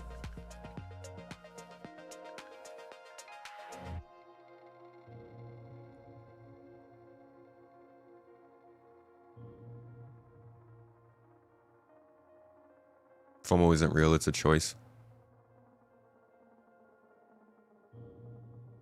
You were in a large group yesterday, and you would say the majority of the people in the group are doing stuff, not just sitting around getting free points. Oh, I'm not saying... Dude, I think almost every time people will be doing stuff. This isn't about the majority of people. This is about the edge cases. This is about the people who are leeching off of others. And I'm not saying they're a problem either. I'm just saying there's a balance that comes about when the economy and currency and value actually matters. And in this alpha, not even just in this alpha, but in an alpha that has exploits, that has inflation, that has no item value, no crafting, where you can't lose your items when you die. Like, doesn't even have a crime system that's working correctly. We're playing in a true playground where there's just almost nothing that you actually have to worry about. And I think that's stopping people from approaching these realistically. So maybe like the feedback that we take from this, honestly, in terms of psychologically speaking at least, isn't as reliable as it could be. I don't know, but I love this conversation, dude. This is fun. Colt Kimber, my man, a classic, has joined us for the talk today. Welcome in, dude. How has this event been treating you? Hey, Tomato, how's it going? No, it's been treating me well. I love this community. I gotta say it up front. Everybody who's hopped into chat so far has brought up some pretty good points. I enjoyed it. We need to remind ourselves this is still an alpha, and then CIG has to work with what they've got. But as opposed to a lot of the events so far, I do like that in this event there's more options as far as mission type, and I do appreciate that. And I probably went about this a little bit different than most. I did day one join one of the server-wide parties, and I hopped in my mole, and I soloed my mole and did some mining and refining and turning it in. And during the refine timer, I was doing some hauling in the Hermes. But overall, it's been enjoyable. I got it done probably in 2.5 days, which I don't have a problem with. How long would you say you can usually play in a given week? I have a very forgiving wife, so I have plenty of time to play. No, I usually during the weekends. I mean, I can grind some hours. During the week, it's obviously a little more difficult with work schedule, but I mean, on the weekend, I can easily get 5+ hours on it per day on the weekend. Okay. But I think that not everybody is going to be happy, no matter what CIG does. I liked what you brought up about degradation of the points. For some reason, I don't know why I was thinking this, but once they get better doing instancing, I think that they could do instancing missions. I think that would help to limit the party sizes for events like this. It does make it a bit easy when you're in a party of 70+ people. But I don't know. I can't see a way that CIG can work around that issue. I think it really has got to come down to the reward structure or like, I think there's like a lot of things that feed into it. Kind of like I was saying before we started this, there's just so few things to actually consider right now for each player that the calculation of whether or not you should jump into a group with a bunch of random people to do something there's almost no thought that goes behind it. I mean, yeah, that's why I'm a little different. Like, I was soloing, but I was still in the big group, and it's like I feel good knowing that I'm contributing to other people's progression, because I kind of went into it thinking, there's probably the least amount of work is going to be put in towards the collection part of it, especially mining, because I think it was the first or second person you had in was talking about how all the commodities got bought up right away.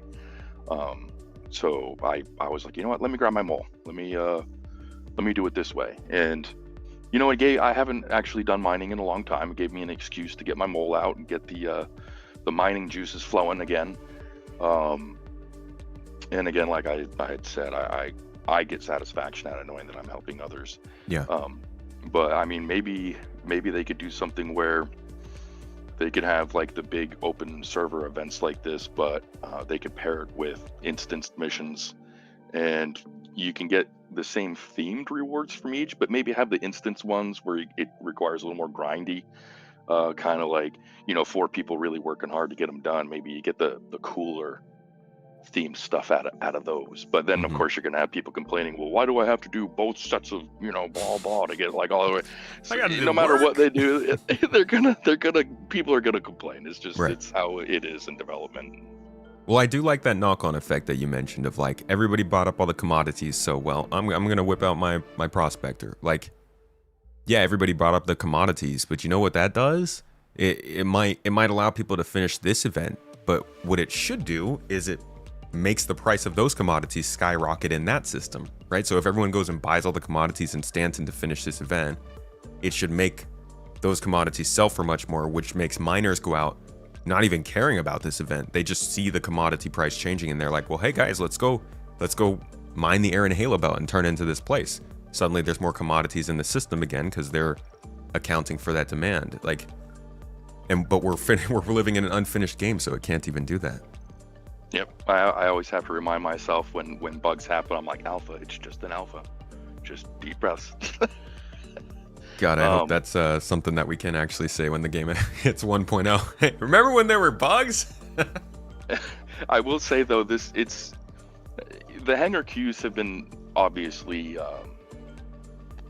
difficult to deal with for some. I haven't had to deal too much with the queues. I'm usually first or second. Mm-hmm. I haven't had to sit there and wait, but I did have one gripe about the way it's been running.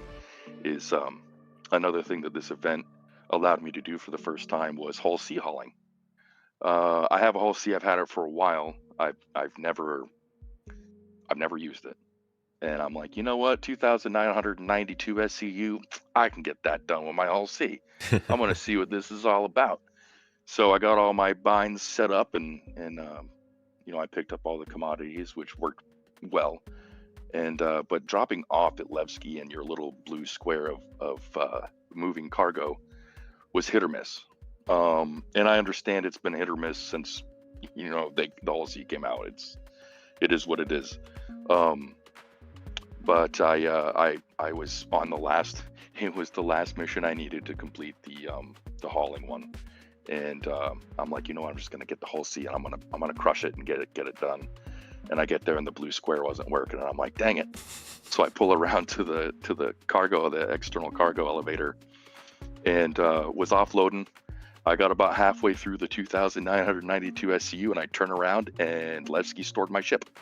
Oof, dude. And I was like, no. Yeah, man. See, it's just, and those are the things that make people literally quit. I was close. I basically changed to my Hermes and did a couple smaller ones to wrap it up and get my 100% on that. But I definitely needed to back out of the game for about 40 minutes and have a beer and take a breath. Yeah, dude. Well, that's good. That's good. Hey, I was just thinking of something. We were talking about limiting group sizes, and I'm thinking maybe when I think about not hard limits, we actually have those probability volumes, right? And we have people grouping up in group sizes that the game can see. A lot of people will say this is the kind of way you can balance any sort of event. You read how many people are in the group, you spawn the number of enemies to fight it. We've got the probability volumes where they already are supposedly supposed to be preparing to read this kind of stuff. What if they were just like, hey, you got an Idris full of like cargo and stuff, we're gonna spawn something that can take that on. And then people maybe start thinking about going in such big sizes because they don't want to come up against that big of a deterrent or a NPC pirate. What do you think of that kind of a opposition to group sizes? I think that's a pretty good idea. I mean, it's such a difficult thing for their goal of what they want Star Citizen to be, where it's just this massive open sandbox. it leaves events like this open to exactly what we're struggling with now, and it's such a complicated issue to kind of figure out how to limit the party sizes and the reward structure. I think that's, and like I said, everybody so far that has hopped in and chatted with you today, everybody brings up some pretty good ideas that I like. I think that could be something that they could work with. But again, it's like, is there any one real answer to the issue that they're having with this? I'm not quite sure. Yeah. I misspoke. I said limit group sizes. I'll say I don't mean limit group sizes, so we'll take that out of the entire conversation. I meant to scale with the size of groups. But yeah, I think that there's two sides of it. There's a sandbox, and then there's the sort of contracts that they're planning on doing, and they have to approach them in different ways because people interact with them in different ways. Exactly. It's like, obviously people are gonna, the prime example, the issue we're having is some people are like, yeah, I want to jump in with 7 people and get it done in like 2 days, and then you have the people who are like, I'm gonna not hop in a giant group and take the entire time to do it. So there's just so many different ways to play such a sandboxy kind of game. It makes it difficult for CIG, and I don't envy them on having to come up with solutions. They love putting themselves in tough spots. Yeah, but it's so worth it. I love this game so much. I've been playing it for years now, and nothing compares, to be honest. Same. All right, man. Thank you for. Do you have anything else you wanted to share about the event? No. I basically got everything out there, and including them storing my ship in the middle of that. That was, oof.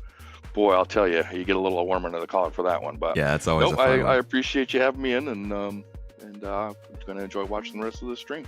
Awesome, dude. Thanks for joining the discussion, man. I will catch you later. Mr. Zerb, thanks for dropping the sub during that talk. My man. 57 months. 50. You know what? I hear we're only 10 months away from that really, really cool number I hear the kids keep talking about nowadays. What is that? It was like 47 or something like that. Where is God, I don't even know who I annoy with that one. Echo hasn't been in here for a little bit. Anybody else have kids that say annoying things in the chat? The missions need to specify group size intent. Saying bring a fleet of your own to a combat mission tells you nothing. Do you think that in the contract description they should just straight up tell us how many people we're supposed to have? That sounds like it just gives everyone a target to bring 2 less people every time.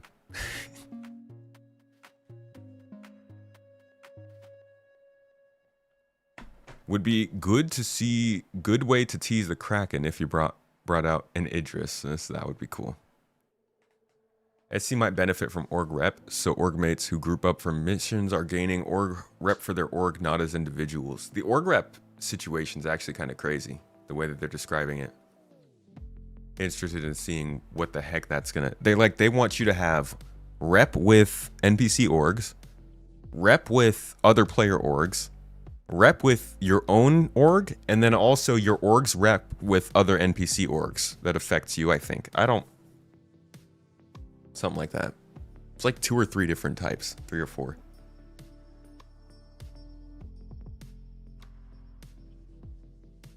They should have improved old missions for players to do to give players a chance to claim those rewards. Oh, old missions. What, those? You want to use old content? Nonsense. It's 2026. We only use missions from this year.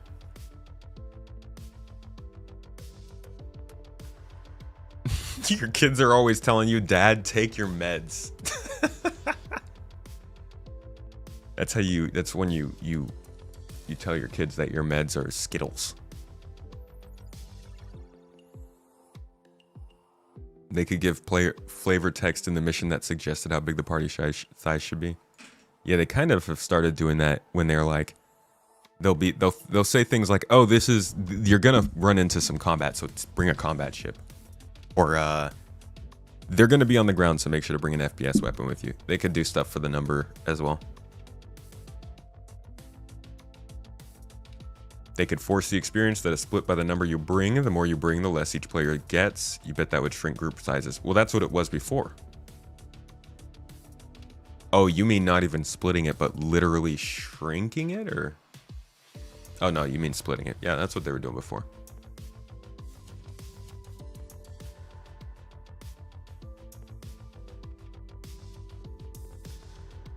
You believe the idea of having both personal and shared rewards was much better. People can just take missions with their orgs and finish a 2-month event in one day. Well.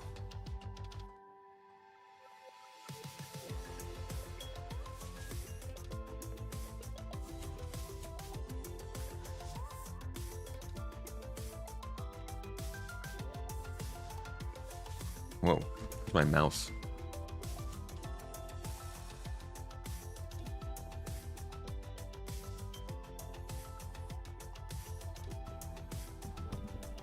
You bond over classic WoW?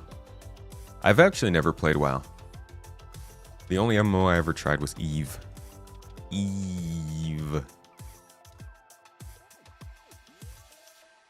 Oh, you know what I haven't checked today is the dev tracker.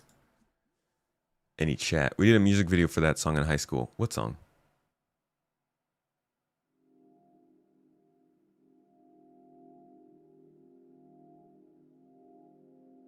If anybody else still wants to come on and share their thoughts on the event, you can hop into the Discord server.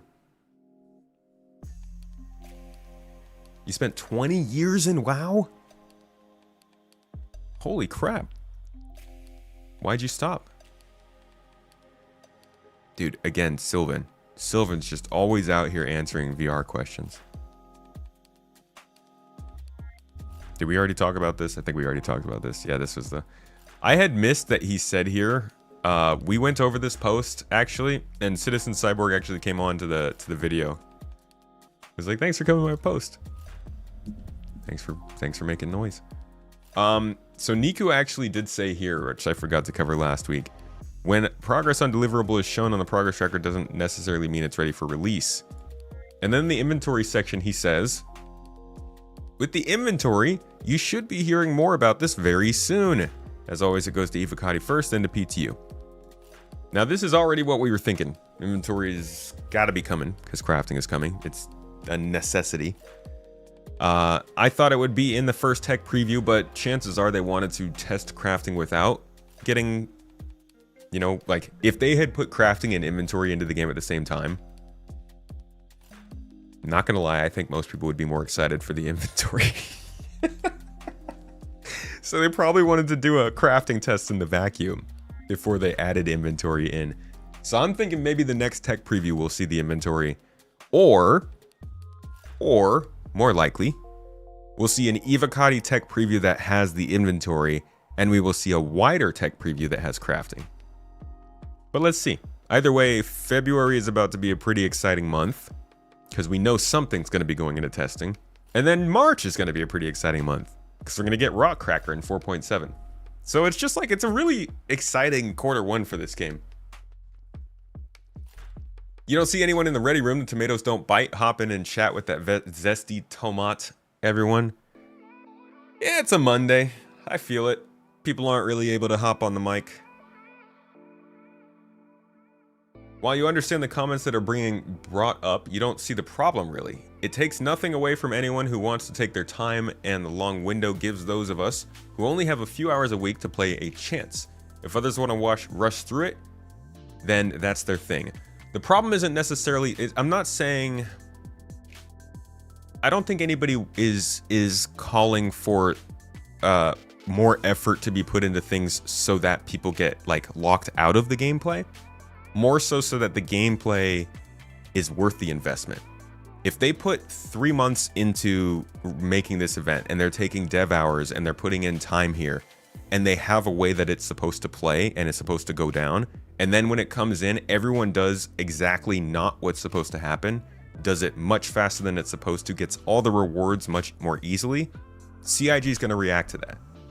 We can already see this event is literally running the way it is, probably because they're reacting to how Resource Rush ran. So we're not calling for them to like CIG make it harder. People are doing this too fast. We're saying CIG try to build these events with the variables and the features involved that make them play how they're supposed to, so that as more gameplay gets added, it's not getting thrown around on the pendulum. It's not getting knee-jerk reactions, or it's not leading people to think the game's working in some way it's not going to. Because, like I said, somebody probably should be able to join 4 days before this event ends and still be able to run it. But we shouldn't have an event come out where I don't think CIG wants 200 player parties. If they did, I think they would have gotten the social features done already. That's why we haven't gotten the tactical strike groups, and we probably won't get that till the social apps are in the game. But if they put the tactical strike groups in the game without the social apps, and then we all played them and clearly didn't work together because we can't talk to each other, the way that CIG reacts to our feedback based on that event would be all over the place. And so I just like, I think that there's something to learn from how they need to scale these events so that they're not playing in a way where people are finishing them in 2 days in massive groups and saying it's boring. Some people will always do that, but maybe not the majority of players. I think those maybe be the edge cases. You stopped WoW because the game took a really bad turn several expansions ago and waited some more years. Your patience to see them pick it back up ran out. Engine's starting to look too outdated. I see. You want to do the event, but you're also currently focused on another game, so you're able to dabble on Star Citizen and do the event without rushing it like normal. Yeah, I'm all for that.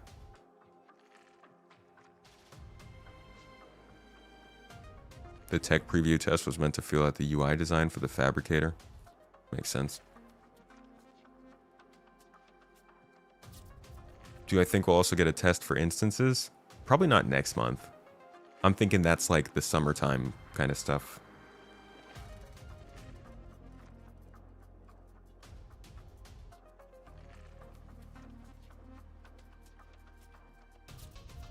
Never asked you about 4.7. Oh, I did not. I'm sorry, I didn't get a chance to ask you about that. You're excited for Rock Cracker, but you'd be even more so if CIJ would give you the Arastra. I wonder if the Arastra could fit in there, probably. As a long-term DM and GM over many years, the very first thing you learn is that the party will find a way to screw your plans. That's being a good organizer, right? Knowing how to respond to screwed up plans. The problem isn't that the grind is too hard, it's that the parties are too big. Maybe make it so that certain missions can only be shared with groups of less than 10 people.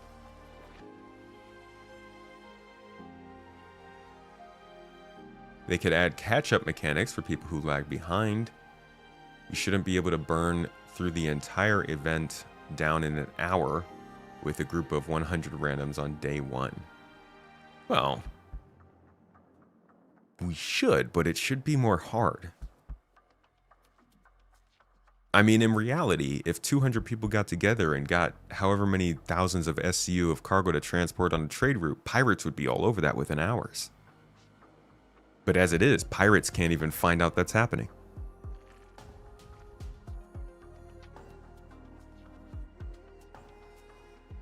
Jumping from one extreme to the other, there is a middle ground. Your wife and 2 friends teamed up and completed 100% in about 15 hours. That is fine for a 45-day event. It is. And I'm jumping between those 2 extremes because those are the things that I'm talking about. Obviously, people who are completing the event as normal are just completing the event as normal. And that's what should be happening. Why haven't they used the raid mechanics in other games? A set number of players and gateways along the way to throttle it. They're trying to do things a little bit more naturally. The whole no loading screens thing, they're trying not to just like cut people off with these weird sort of artificial limitations, although sometimes they still do.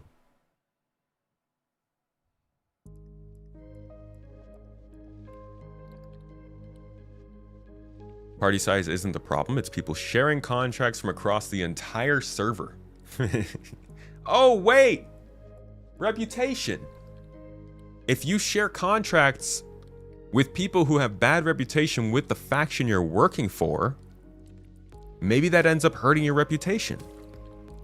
I actually completely forgot about that, because when they talk about all of the reputation stuff at CitizenCon, they talk about how much. Let's see, how much do they talk about reputation changing? Put your alignment back at 0, so it's a big choice. So every member gets full benefits. Well, CIG also forgot about reputation. We're also introducing loyalty. So it's similar to the org's alignment with a guild, but this represents your relationship to the org you're in. Anything you do that benefits the org while you are representing it will gain you loyalty with them. So for example, you could be doing missions for the org-aligned guild, or you could be depositing money and materials into org storage. Org storage? Another tease. Ooh. Don't you love those 18-month teases? When are we going to hear about, like, literally, don't you can say org storage, but don't bring it up again as a teaser unless it's going to come sometime soon. Org storage drives me crazy. Drives me insane. I just want to be able to share things.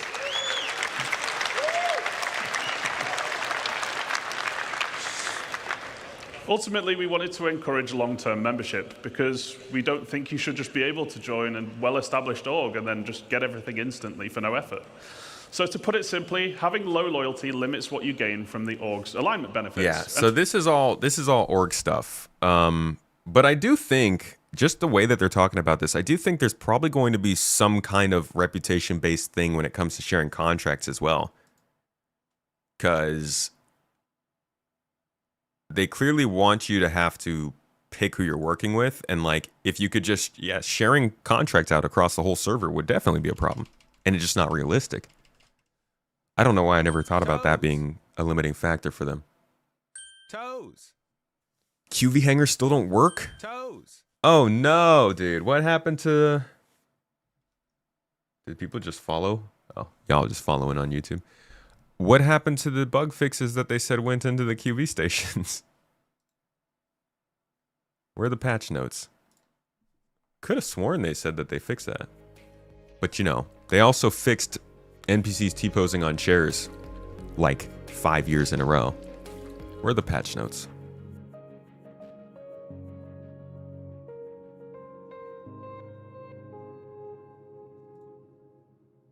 Would also help with Tomato's reputation call out. You can avoid those reputational harms if you stay outside or within those 16 clicks. That also would mean that you're not going to accept contracts from people just willy-nilly. Because if the person who's giving you a contract has a bad reputation with a grouping game that you have a good reputation with, it doesn't even have to be a big hit to your reputation. Even if it's like minus 1%, people would still be willing to consider it at least, not just blindly hit the button. But as Avocado said,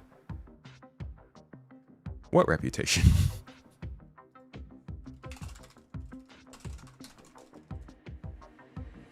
You have mental problems with the amount of cargo this mission calls for. One SCU is about 1 cubic meter. The volume of new filters that have been delivered has to be bigger than the entire asteroid. They're burning through them quick, man. They got to keep plugging them in. Okay. Wasn't it in here somewhere? Locations. Levski, external freight elevators, Onyx. No, I don't see. I swear QV was on here somewhere. Here we go. Fixed freight elevators and inventory functionality at QV stations. So you guys are saying, you're saying they work 50% of the time. Aye.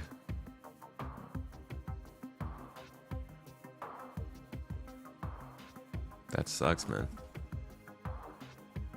Orgs should have other priorities than finishing missions. They should be tooling up for boss fights, maintaining large-scale resources, perhaps running in-game businesses. That's what we're gearing up to do. Like right now, we're fully focused on running missions and events because there's nothing much else to do. But my goal, as crafting and base building and an actual economy comes online, is to shift a lot of our org from just events to some events, but mainly to, focusing on our bases, on our logistics, on our business, and our supplies. Captain Kaladin, though, has joined us to talk about clearing the air. Thoughts on 4.6. Looking forward to hearing your opinions, my friend. Thanks for joining. How you doing today? Hey, I'm doing well. How are you? I am good, dude. I'm good. Cliche long-time listener, first-time caller. So I took a break for about half a year in 25 for, some various reasons. So I missed Resource Rush. So I'm kind of coming at this a little fresh with some of these activities, I feel like there's some good things in this and some places to learn. And, like we've been saying, it's always important to keep in mind this is an alpha. This is a good place for them to gather data and figure out what to do next and grow from. I love seeing the increased activity in chat with people working together, of orgs working together, and even just the activity at like the hubs and landing areas, even if it is a queue of 10 people to land. It is fun to see a bunch of ships flying around taking care of these missions. Yeah, it really is. And it's cool to just see, like, I'm even on this page right now, people just talking about the different ways that they're completing these contracts. Like was mentioned in chat, I've been talking about the extremes this whole time because that's what we're targeting. We're looking for the cool ways this can change, but there are plenty of people who are doing it in realistic ways, and it's awesome to see actual different methodologies coming out. Yeah, absolutely. I've worked with my org a little bit, and I've worked solo a little bit, just trying to get the feel for the thing. And it got me thinking, as you were talking earlier about what other things can we do to make this last longer. I don't remember the name of the event, but it was for the F7A Mark II, right? Where there was multiple events over a couple weeks, and each one kind of unlocked the next stage. Mm-hmm. I think that would be a great solution for this sort of event. Yeah, I like progressive missions like that. Because you think, in lore, just delivering a bunch of medicine is not going to solve the problem. Yeah. Yeah, we just drop the medicine off and then we leave. Like, you guys are good. Good luck. This is a long-term problem. And I think they're going to tie it in, tie it in with what the UEE is coming in to do. And you think it's part of the storyline? Yeah. Okay. I think so, in some way. I wish they had made. I wish they would tie it in more. I think that'd make it interesting. Another thought I had would be, this tracking global progress for when players, as all the players hit the milestones. What if when the players hit a global milestone, once we hit 1 billion or 5 billion, it unlocked new objectives. Mm-hmm. Yeah, so that's kind of like, I think that they sort of get there with the rewards. So even if you're going to extend the effort needed for an event like this, or you're going to say, instead of completing it all in one day, the most talented individuals still need like 6 days to complete it. Then people come in late, so they don't have enough time to complete it. It is still good to offer milestones, rewards, challenges, narrative pieces, like things that make it feel like you are getting something out of the experience without having to fully complete the event. I think they do good with that with the rewards, but what you're saying would also help with like changing up the type of mission you're doing, or the people you're talking to, or the locations you're going to. Yeah, absolutely. What do you? I think go ahead. Sorry, go ahead. I was gonna ask, what do you think of the issues this points out when it comes to like the hangars? Do you think that they need to expand spaceports? I think so. I think it's something I've been thinking about for a long time, especially as they increase server size.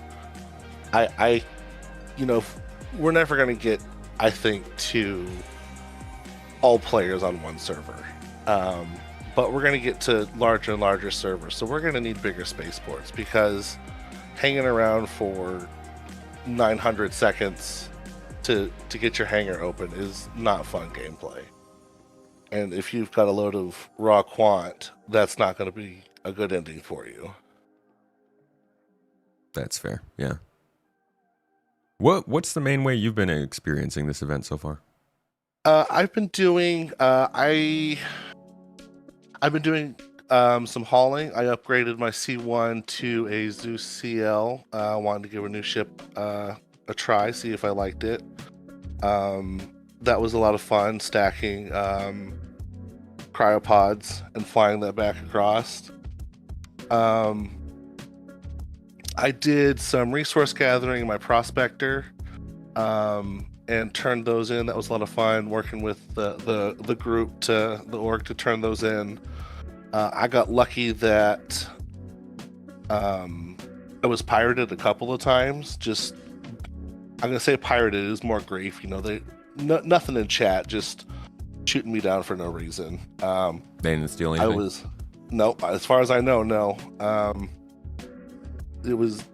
I was glad that was a cargo mission I had and not a moving my resources around. They were between the Stanton Gateway and Levski, so they were just griefing. The argument can be made that's piracy or griefing, however you want to look at it, but I think there's got to be some kind of objective outside of just killing a person, or else you're a murderer. Yeah. Awful. And if it was frustrating when I had spent so long picking up those missions in Stanton, loading those boxes, and delivering it, it would have been even more frustrating if it was materials I had gathered, refined, and then was delivering, Yeah. Because that's a bigger time investment. What did you like more?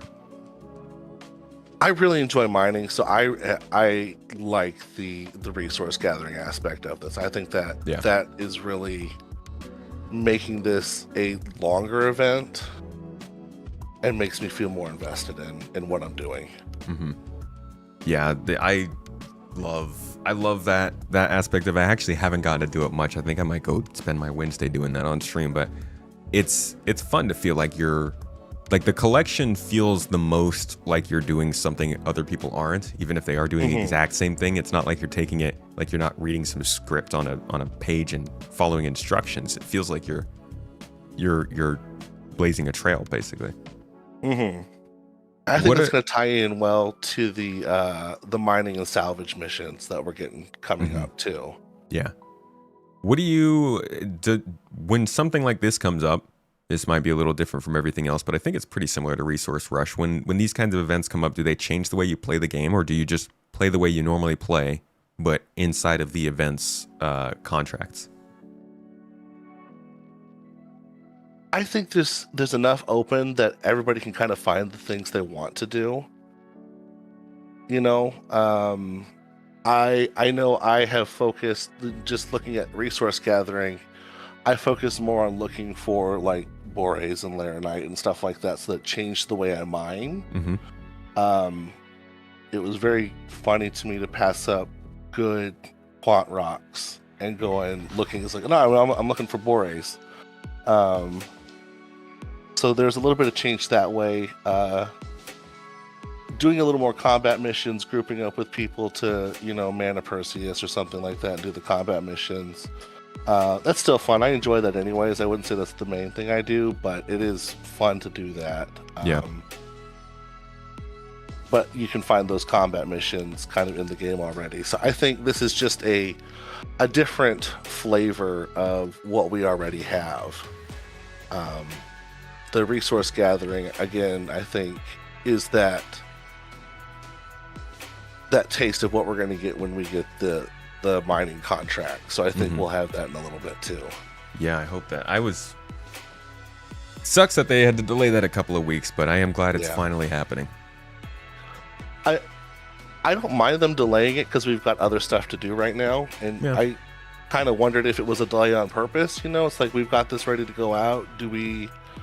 And I don't know if it was ready to go out. I guess is it we push it now, or do we want to focus on Levski? How do we want to balance this? What's the delivery schedule? Yeah. Well, as far as this event goes, any major, actually, where do you rank it? 2 questions. Where do you rank it compared to other events, but also any major things that you would change about it? I would say out of the events that I've done, this is probably my favorite. A lot of the previous ones have been combat focused. And so getting, like I said, I missed Resource Rush while I wasn't playing, so I'm sure that would color my opinion a little differently. So I'm kind of joining when they. I started playing in 2022. I'm an original backer, a Kickstarter backer, and I see. Picked it up again in 2022, and then took a break last year for about 6 months, and I missed Resource Rush. Most of the missions before then, most of the events seem to be more combat related. So I'm excited that this is a little different that way. Yeah, they it took them a while to get proper cargo and salvage gameplay going. Yeah, but they are more diverse now. How about for what we have at Future? 4.7, the possible Rock Cracker additions, or anything else that they've talked about? Anything interesting to you? Yeah, I'm interested in crafting. I think that's going to really change a lot of the game. Rock Cracker, I think, will be a lot of fun. I haven't done Hathor with a group yet, so I'm assuming it's going to be a similar experience that I haven't done yet, I guess. But to tie in what little bit I know, at least, it seems like it will be more cargo related than necessarily combat related than Hathor. Is that kind of what we're expecting? Mining of some sort? Yeah, I mean, it's the same sort of setup, right? The handheld mining, I guess. I think there is going to be less combat, but the setup's sort of the same. You go there, you secure the area, you solve some puzzles, and then you extract the goods. This one does seem like it'll be, at the very least, like you're not landing on the ground, so you're not as exposed, right? But I do think there's going to be a little bit of some level of combat. It does sound like what they're doing with this that's different is you can get 2 different contracts for the Rock Cracker stations. One would be quote unquote public, where anybody could go, and the other one would be quote unquote private, where only you get the location and you pay extra for that. So that might help. Okay. Yeah. I still think there will be NPC combat to deal with. That sounds interesting. I like the idea of the private one. I mean, they're both good, and I'm assuming the public one, for a balance reason, I would guess it would probably pay out more or have better rewards because you run the risk of running into other players. You're competing with other players for it. It's gotta. But the idea of being able to lock it down just for yourself or your org with the private ones makes a lot of sense too, I think. Yeah. I'm excited for it long term because it feels to me like they made Hathor. It was a solid learning opportunity for them. It was their first time ever putting a resource sink behind a dynamic event. And now that they've learned how to do it, I think they're putting a ton of resource sinks behind it with the expectation that we'll need it for crafting. So I'm really excited to see what happens with these stations long term after the buzz has worn off and they are used properly as occasional resource sinks for people, rather than just a constant flood of new players interested in trying it out. Yeah. Anything else that you're excited for? Yeah, one thing I keep thinking about, and I see, they pop up on the loading screen. They've got the FTL communication stuff going on in the background. I'm sure I'm not the only one that's think this. That's got to be a way for better player communication or a player market, right? Because we've got to have something like that for crafting, because you've got to be able to trade and sell your goods. So there's got to be some sort of player market You know, UEX is great, but they want to have it in game for them. Definitely. Yeah, I don't know So I how feel like far away that's that what that's is. setting that up. Yeah, I don't either, but I feel like that's where we're going. Definitely. I feel the same way. All right, man. Thank you so much, Kaladin, for sharing your thoughts on the event today and for how things are going at the moment. I hope you enjoy the rest of 4.6 and your week.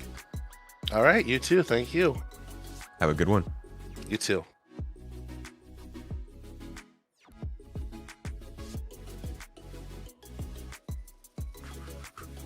So here's another thread that I came across on Spectrum.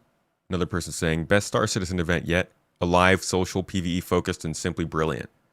They said, this event is genuinely excellent. It brings together so many positive design choices. First, the most important thing, I've never felt such a lively, living world in Star Citizen. People met up in groups and actually worked together. And it was wonderfully easy to find a group. Were there players who tried to take advantage of it? Sure. But compared to the overall experience, it was completely negligible.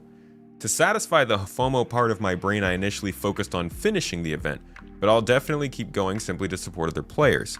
It's primarily a PvE event. Fantastic. It's also an event where different playstyles are viable. Combat, mining, cargo, it's all there. And thanks to the group aspect, everyone can focus on what they personally enjoy most.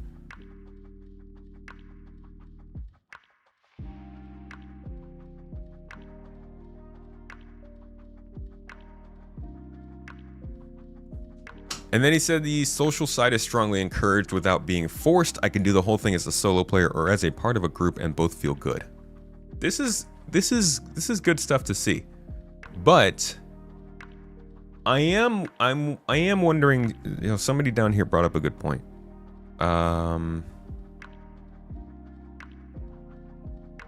Where was it?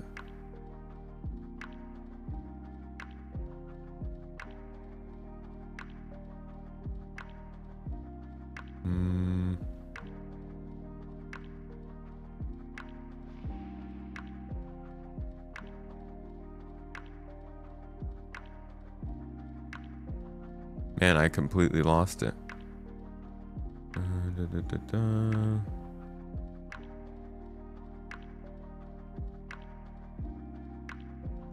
I had a point, I promise. Hope they get some data from this. Would be better if they made social tools a priority. Hell yeah. Me too. You think it's terrible? Yeah, I can't find it. But somebody, did I make that up? I don't know. Somebody had posted, I thought, that people were loving it because the rewards aren't split. And I don't think that's the entire reason why people are loving it, but I do think there are a lot of variables that make people love this that could very much be going the wrong way. For instance, calling it a PvE event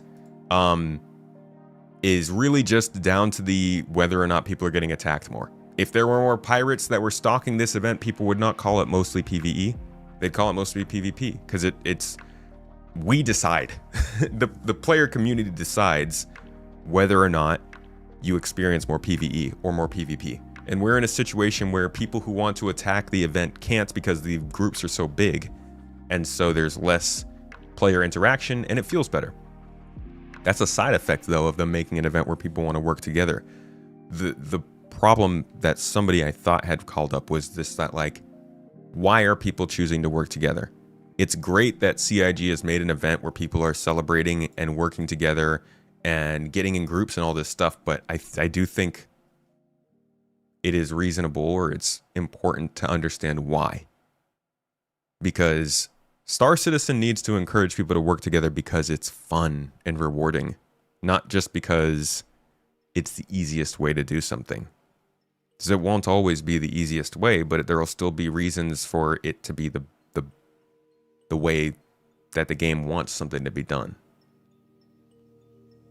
Does that make sense? It's PvE, but here's the thing. If they made the economy dynamic, then these resources become highly valuable, and then the pirates come. Yeah. And that's where it starts to become more PvP. Because we've already had events where there are multiple play styles. We've had events that encourage social people getting together, right, in the resource rush. That was also primarily a PvE event. But because the rewards are being shared in this one, I think people are feeling a little more incentivized to work together. Could also be the pre-wipe bonding event, yep. But I think this stuff is great, and I don't want anybody to take away from this talk that I am not happy that this event is going the way it is. I just think it's important for us to understand why it is. The player shop teaser has you pumped because you remember setting up your guild mall in Star Wars Galaxies. A lot of Star Wars Galaxies players in Star Citizen hoping that it goes some way similar. Working as an entire server is more like a community event where we all work together. Is that really bad? It is not bad. They did say that Hathor was supposed to summon the Apex Valacar, but it wasn't good. And they changed it last minute to mining. Oh. I didn't know CIG themselves had said that. I always thought that was just a rumor. Why do I hate it though? Because I'm a hater, dude.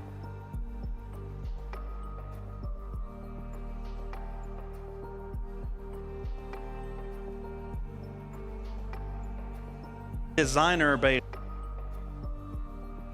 From everything they've shown so far, even from what you guys have said about the crafting preview, it looks like they're leaning very heavy into the Star Wars Galaxy vibe. I would say so, yeah.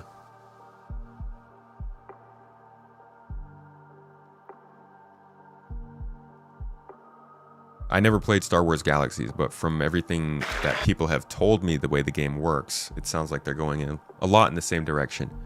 A little bit different in the way that repairs and item breakage works, but I'm hoping that they go the same direction long term. You want it to be competitive like the last event, pick a faction to work for and stick to it, not this whole complete every corp branch thing. Yeah, I don't like the idea that people are just trying to do every single thing that's on offer. I know people will, but I think we could do better.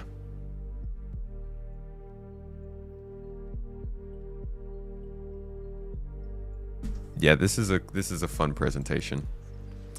To go even further, researching your fabrication. And this stuff, this is not far off from what I experienced. Obviously, it wasn't this polished, but this is basically how it was laid out. You had a blueprints and a materials menu up here. And then once you selected materials, it would show you which materials you had. It would show you which qualities they had. It would show you what they were, like solid or liquid or whatever.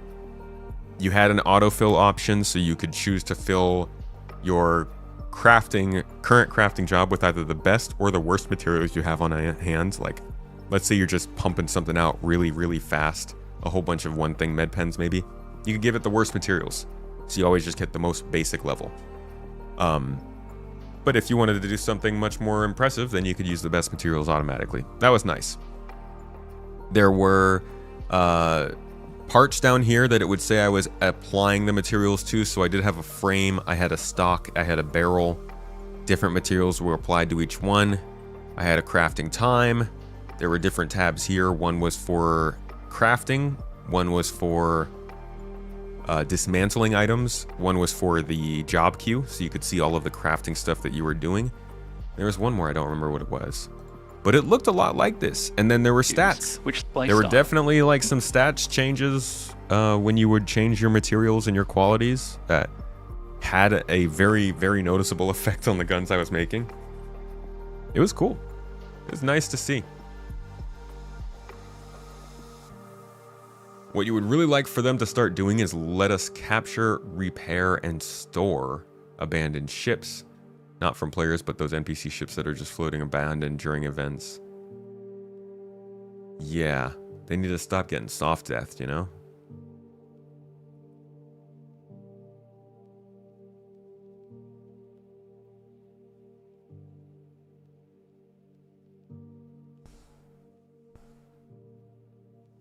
Multiplayer is about stories, so you can run into someone and realize they sided with Crusader because they had the hat.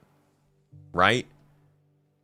No, I just got every single hat that was possible. I sided with everyone. Oh, okay.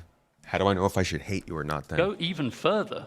Researching your fabrication blueprints allows you to build higher tiers of an item with improved base stats. So a higher tier item will be better than a lower tier item that was made with materials of the same quality. Making high tier items requires more... Wait a second. Say that again? So a higher tier item, further rate bonus as I could have.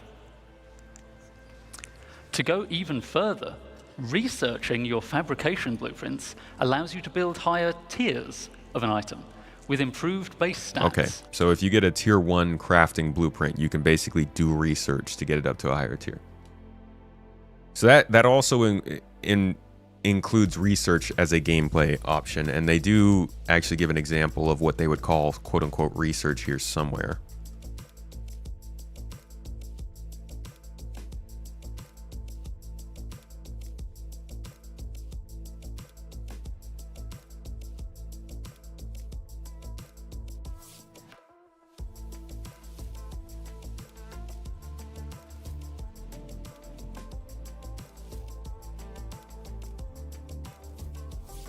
Researching.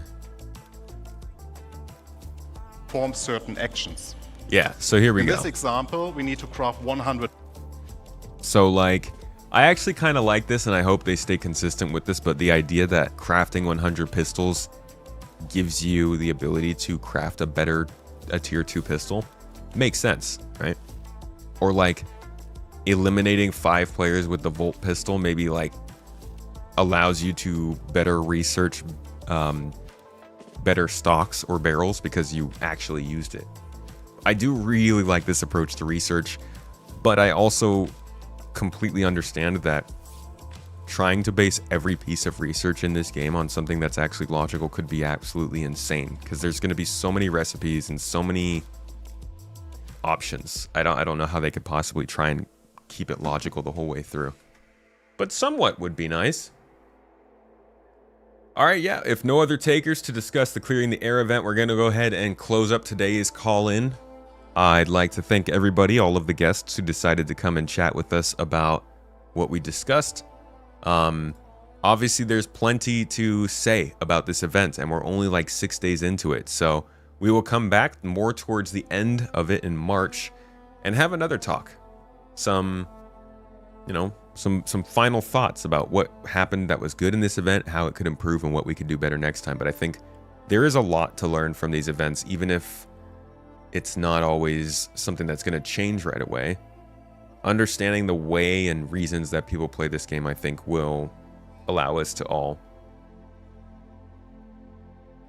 kill them easier. I don't know. I just hope you learned something. Anyways, whatever.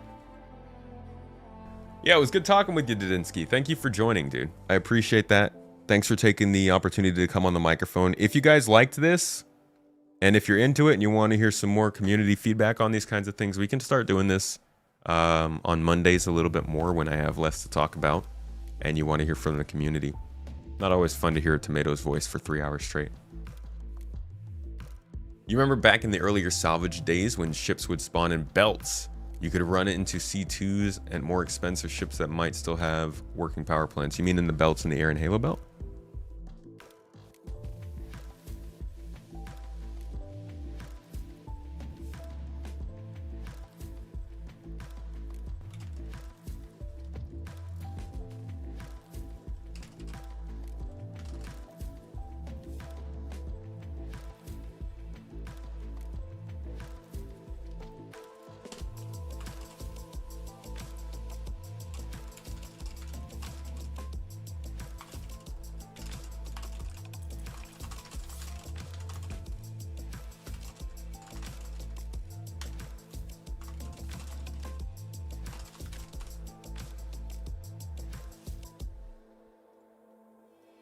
Pew pew pew.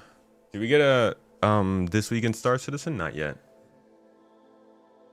Great chatting with you, Kaladin and Hallinger. Thank you guys. Appreciate y'all for jumping in.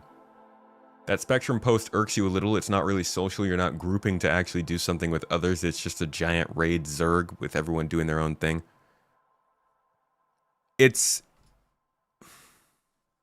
it feels a little bit like it's like getting water in a desert. Like a little bit of a good thing feels really good because of the way that things have been for a while, that I don't think that these good vibes about this event will stick around for a long time if every event's going like this.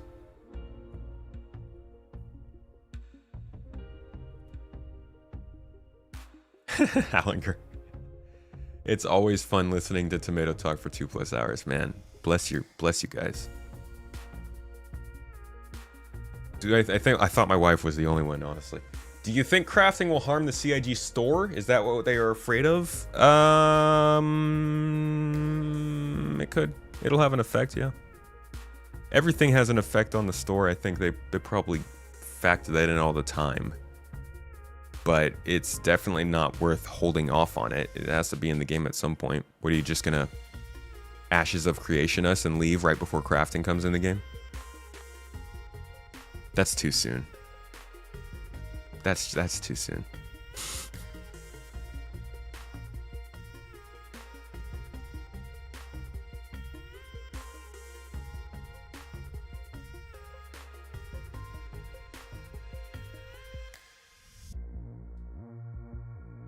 The event wasn't bad.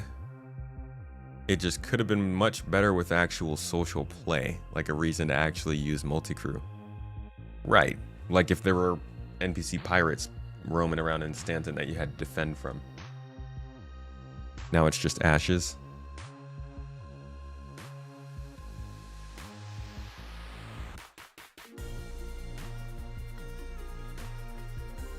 Wonder how much money they make from the patch bundles versus ships. I'm hoping over time they start making more money from the patch bundles.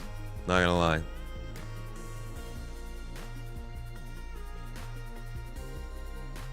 Yeah, it's not like there's no reason to multi-crew, you're right. There's some people will probably have teamed up to multi-crew. Just may have been more reason. I'm thinking what I might do for my Wednesday stream is put out a call into the org and let people know that I am looking to buy pressurized ice. And just kind of run in an open shop for all the GII members to come by and sell me their ice and collect it. We'll have plenty of gameplay, right? Because it'll be a bunch of moving boxes around and bringing ships in and out of the hangar and all that kind of stuff. We'll be making progress on the event because I'll be buying ice from other people and turning it in to get some points. And it invigorates some freaking trade in the org, which is what I really want to do. So I might spend my whole Wednesday just taking orders. And anybody else who wants to make some money because they've already mined too much ice, more power to you.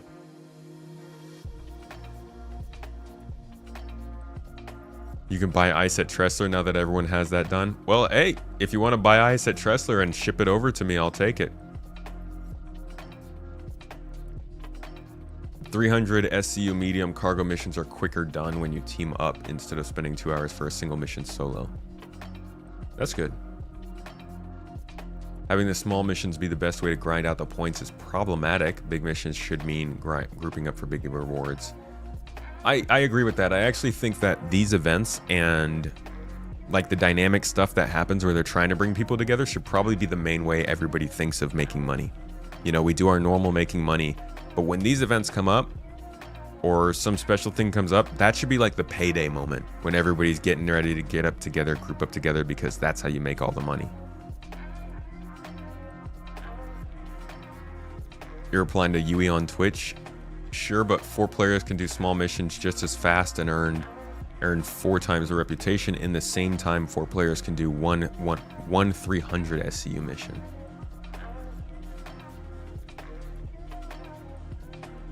The bigger missions give more AUEC. Okay. What is my opinion on the whole Ashes of Creation situation? What is my opinion on the Ashes of Creation situation? This is pretty crazy. Ashes of Creation, which for some reason, it gets called the MMORPG or the Star Citizen of MMORPGs, even though you could probably call Star Citizen an MMORPG in the making. Regardless, yeah, video essayists are going to eat real well. They are definitely, I think Kira actually already put out a video, both Kira and Big Fry. This was another game that was crowdfunded and was built on the idea of going above and beyond other games in the genre, of having a ton of detail, of working on seamlessness. They were working on server meshing. A lot of people, I remember when they came out and announced that they were doing server meshing, a lot of people came into this chat and they were like, hey, how do you feel that Ashes of Creation is getting server meshing working for Star Citizen? Honestly, I love to hear it. Rumor has it, Rockstar is working on something like server meshing for Grand Theft Auto Online, and just to be quite honest, the more people who do stuff like that, the more validating it is to the tech, so I'm here for it. But they are following somewhat of a similar path. Creation-wise, slow progress-wise, community-wise, even the fact that it's been going for 10 years and it's still not close to a released game. The thing is, Mr. Steven here, he said that he had funding secured.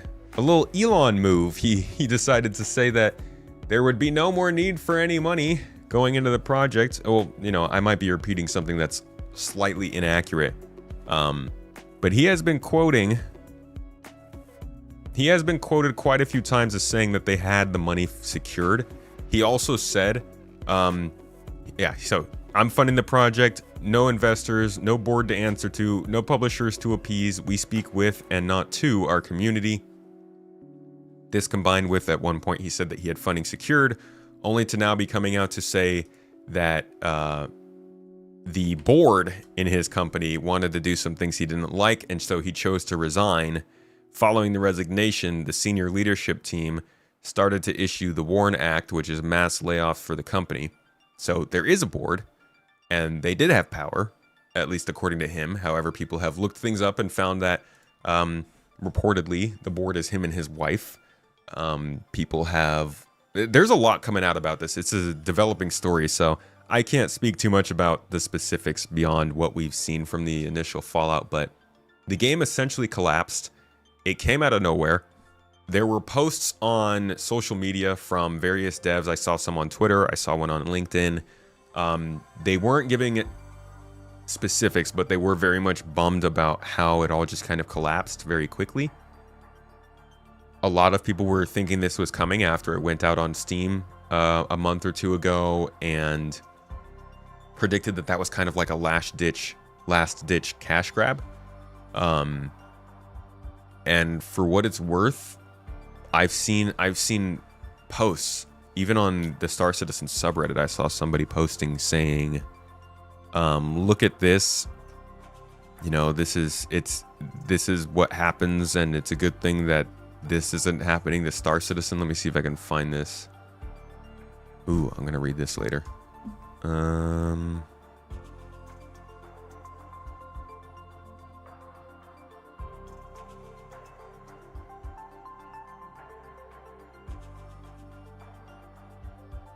Might be an older one now.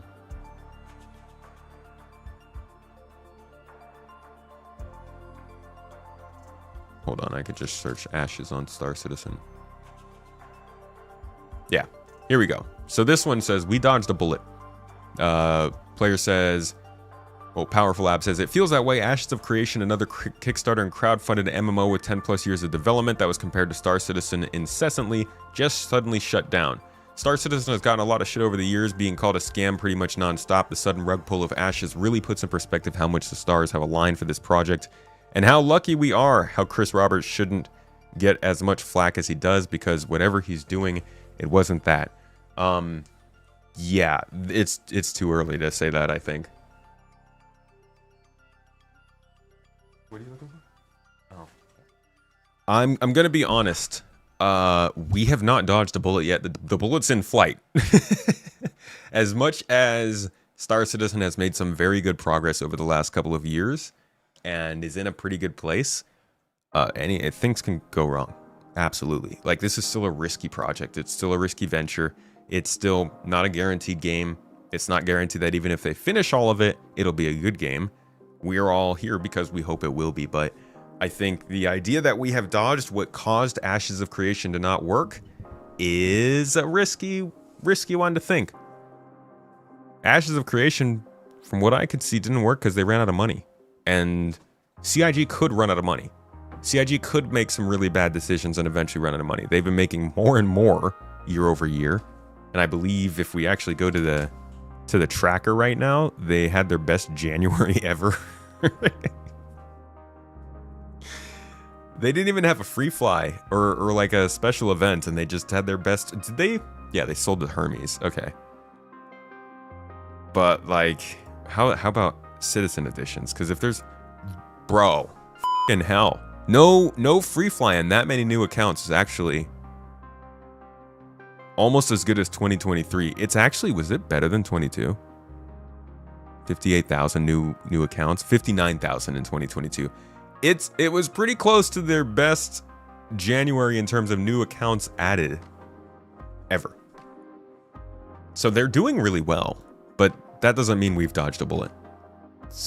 Ashes of Creation was a fantasy MMO in a world where people almost only consider MMOs to be fantasy. Like, that is a crowded genre, and it's got some long-standing heavyweights in there. We've been talking about WoW for like the last 2 hours. I understand it's disappointing to a lot of people that there aren't a lot of MMOs coming back on the market to like shake things up, from New World to Ashes of Creation. But Star Citizen is only succeeding for one key reason, and that is it doesn't have competition.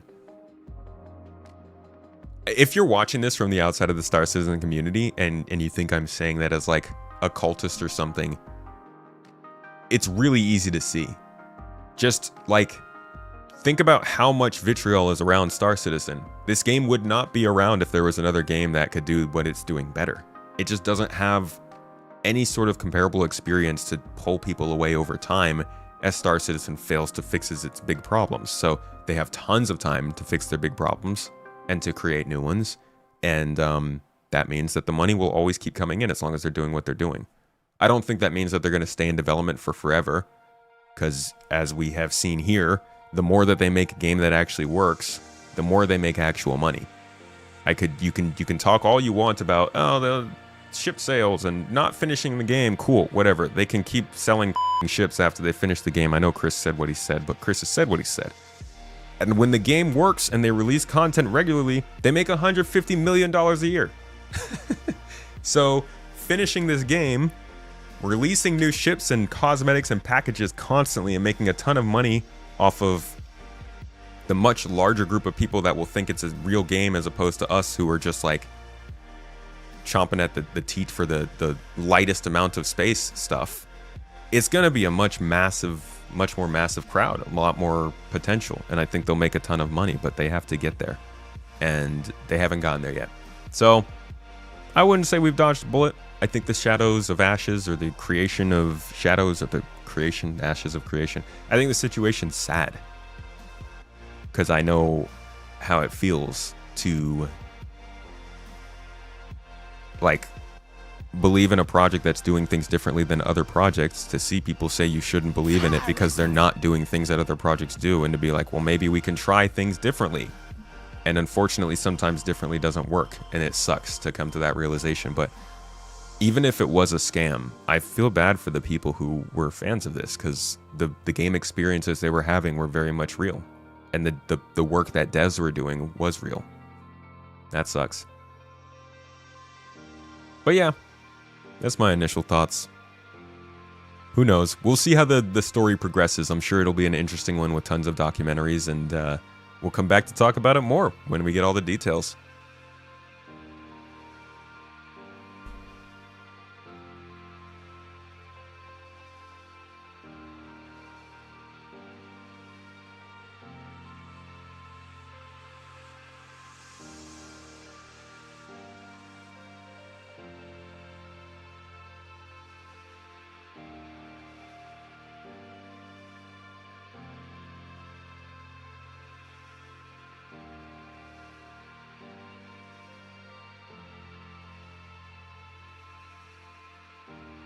Yeah, all the devs out of work really sucks. You have to have a unique selling point, right? USP is huge. Ashes failed because they kept increasing scope without the money to back it up. SC increases scope because it has the money to do it. That's fair. Yeah, they've figured out a model that works in Star Citizen.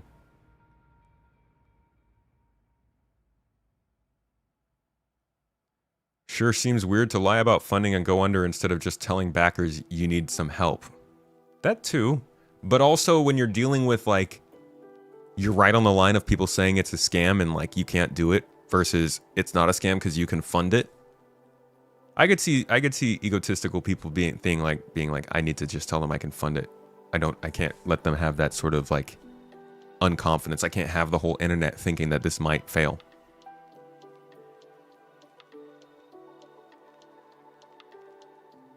Think it'd be super unlikely for another dev to hit all the different components SC has or is aiming for. And you think people are a little burnt out on every space-based game launching without space legs. I think you've got some good points there, Trollin. Serious fun, good to see you in the chat, my dude. How are you? Hey, what's up, Nick? Star Citizen's the only crowdfunded game that developed a return and continuously paying player base to keep finances coming in. Yeah, the updates help. The hype helps. It was them avoiding the scam stigma that CIG got. Sure, but you'll still find them. I mean, they're constantly brought together, right? They didn't really escape that.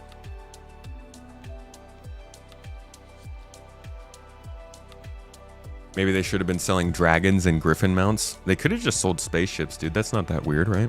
Could have just, hey, you want to play our fantasy RPG? Try a spaceship.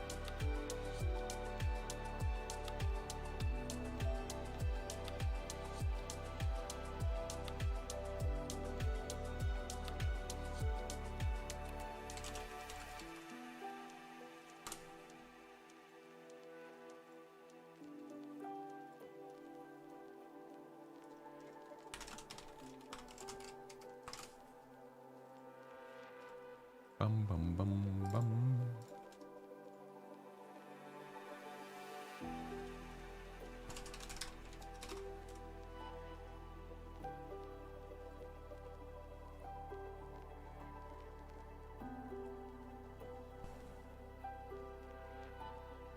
You think CitizenCon last year was a we need to focus and finalize a 1.0 goal thing?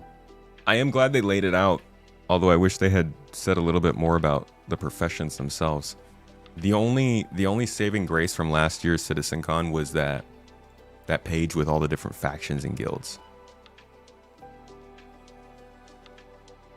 In terms of understanding what's coming to the game, right? Because like when it comes to gameplay, everybody's a little scared that their gameplay that they're interested in is not happening. But if you look at these lists of the factions they're introducing, you can at least get an idea of what we're going to get contracts from. So repair, right? Engineering stuff, refining missions, salvaging missions, which you've already gotten. Breakdown engineer. So this is kind of like salvaging, right? This is sort of like, I guess towing and refueling are like services, like you're a service person. Crafting, obviously there's going to be some crafting missions and things you have to do. Mining, we're getting those this patch. Base building will be a thing, and fuel gathering. So going out and scooping fuel and, I don't know, maybe even just buying it, because refining is probably pretty closely linked to that. You jump forward and you've got recovery. It's just like picking up boxes that have been lost somewhere, I guess. Cargo hauling, which we have. Transporting is a courier mission. But if you look even deeper into transporting, you can see we've got passenger delivery, vehicle delivery, and data delivery. All things that people are worried they won't be able to do in the game or are wondering how they'll work. And these are really this is the only sign that data running and vehicle delivery and passenger delivery are still serious things in the game. Serious fun, dude. What are you... Thank you for the super chat, man. I seriously appreciate you. We get a shout out for serious fun. I mean, we can't do shout outs on YouTube, but I appreciate the guy. Came on the podcast. Great chat. Good fun. He said, give this man and his wife all your money and attention. Please. Please don't. Please keep your money and make sure that you are safe and healthy and you can continue to come back to this show and say hi. We appreciate your support, but also take care of yourself. Thank you, Sirius. Much love, dude.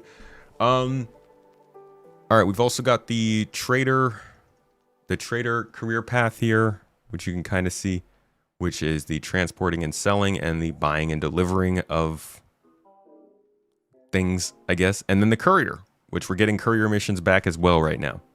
Moving forward a little bit more, the sports federation. This is a very interesting one. I think most people probably didn't expect.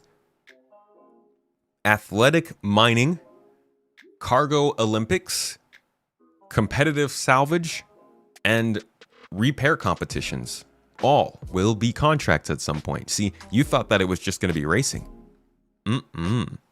We've got racing. We've got it in our ring commander, obviously. For some reason, we're still missing our races in the PU, so we can't take part in those, but we do know what those look like. They've also got some other racing, mining racing. I don't know how in the world. Is this literally like whoever's fastest at mining? I don't know. But we've got a death race also planned for Arena Commander. Marksman competitions, obviously in Star Marine, but we've also got the Nerf Arena, target shooting, and hunting. Moving on from there, the Academy of Sciences. Capturing animals, collecting animal parts, and hunting animals. We've already seen some of this start to come in. Actually, having to lower the animal population is a current contract you can take. Researching is kind of science, retrieve and research. This is probably to go into caves or places and pick up a certain harvestable and collect it and bring it back. Exploration in the lightest sense. Search and rescue. Finding missing people. We've seen that in some cases. It is honestly the kind of thing that they should have brought in when the Apollo came in, but we're still waiting. Firefighting and rescuing people are the two contract examples they have there. Exploration is a big one. A lot of people think that there's just not going to be exploration, or that CIG hasn't talked about exploration, or they don't tell us what exploration is going to be, or there's no idea of how we could do exploration in this game when people have already flown everywhere. But they have. Scanning an area, surveying planets and moons, and parts of space to find derelicts and resources will definitely be a thing. Location mapping falls a lot in line with that. Deploying items is usually probably those satellites. We used to have contracts where you would go out to certain places, deploy an item, and get paid. Scanning objects, pretty straightforward. And then find and collect is, it's kind of like retrieve and research, to be honest. So I do think there's a lot of crossover in the things that they're naming here, but clearly they want to focus on these categories at the very least when it comes to the missions. Farmer is also one. Who doesn't want to grow a couple crops? You got animals and crops, both of which already exist in the game. We just don't have any way of controlling them. Once you can build a base, you could probably transport some cows into a pasture and then keep them there and harvest their eggs every day and then sell those eggs on the market, or use them to craft something else that's valuable. Literally, you could just have a farm. The components already exist. Same with crops. My org, for instance, is going to be making a lot of crops, okay? We are the garden. We're going to be focusing on manufacturing and selling a whole bunch of medical stuff. So we will have an entire division focused just on farming and creating goods. Crafter, which I guess is not far off from the crafter that they had, wherever that was. Yeah, the crafter. So this is equipment, components, and vehicles, whereas your crafter is going to be for your chemical goods and your food. Also something that GII is heavily going to be involved in. Yeah, dude, there's a lot of typos on this, huh? Gonna be growing that sweet and addictive tomako. Hey, dude. Green Acres is the life for me. Vastin knows, dude. He's right up in there, in it. Yeah, we're gonna be doing a lot of farming and cargo hauling. And I think that's not an uncommon thing. So if you want to like have an idea of what actual career paths or contracts will be in the game, I think these pages are helpful. And whenever somebody tells you that CIG hasn't said that those things are going to be in the game, you can point to this. For all we know, they could be wrong about this. It is CIG, but, you know, maybe they won't be. There's also the Mercenary Guild. Now, this is the most telling because we've seen a lot of this guild actually added to the game since this slide. When this slide came out, we didn't have Foxwell. We didn't have Citizen for Prosperity. We did not have Intersec. We did not have Hawkrow. And I believe we had only just gotten the Bounty Hunters Guild. That's just about every single agency on this page. Since this slide came out, they've added all of them. They've also expanded on Eckhart Security. We've gotten, we have Scan Objects, we have Scan Area, we have Defend Location, we have Patrol. I don't think we have the VIP missions, but we do have Destroy Objects. We have Kill All, we have Kill VIP, and we have Recover. I don't think we have Recover Item. Somebody might be able to correct me if I'm wrong, but basically the whole combat pilot section has already seen its contracts added in. This is kind of what annoys me when people are like, it's all group-based stuff, it's all just like, I mean, yeah, it is combat, this is combat, but it's not all group-based. As far as contracts coming into the game, people who are into combat have gotten quite a few options added over the last year, and they're all PvE focused. We've also got the Soldier category, Rescue and Defend VIP. I still don't know if we have those, but Defend Location we do have. We do not have a Patrol for FPS. We do have Destroy Objects. And I don't know about the last three. Bounty Hunting, plenty of that. Investigate VIP, not so much. Capture VIP, again, not so much. But we can kill VIPs, we're good at that. And then the Operative section, which is location mapping, we don't have because we can't scan an FPS. Same with scanning area or scanning objects. Disabling objects we do have. Extracting objects we don't. Investigation we don't. And access data we do in the new underground facilities. So they're doing good work on the Mercenary Guild. And then there's also the opposite, which is the Council. This is the criminal version of it. When this first came out, we did not have the Headhunters. We did not have the Dead Saints. I think we might have just had the Bit Zeros. We didn't have the Drop Kings. We only had Vaughn, really. We've gotten some of these factions so far, and we've also gotten some of these missions as well. From killing to... well, mainly they're just killing. But I'm sure we'll get more smuggling for sure. Oh, we've gotten some smuggling stuff, actually, added with the Dead Saints just in 4.5. So they're working their way through these, and this is the list of contracts we're going to have. This is basically the non-sandbox side of the game. The sandbox side of the game is over here. And this is also being worked on, but I think there's still plenty more that needs to be done, especially on the feature side of thing, which is why it feels like we're not making a ton of progress. But this is the best, this is literally the best video to look at if you want to understand where Star Citizen is going and what it's going to be.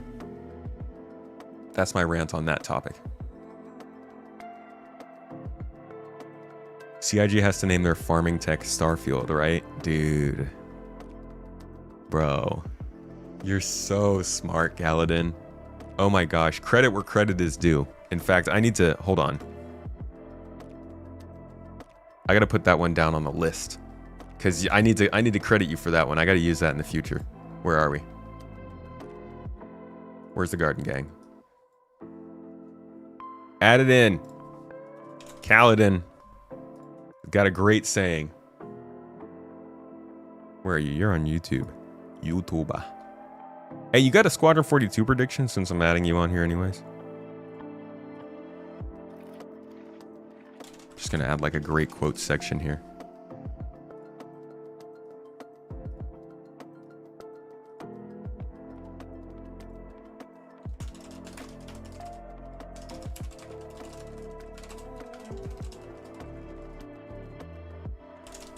The shade, dude. You mean carfting? Yeah, it's the podcast song, y'all. Love this song. Smuggling stuff will be what sets crafters apart from carfters. Car fruits are not going to know what to do when they lose smuggling.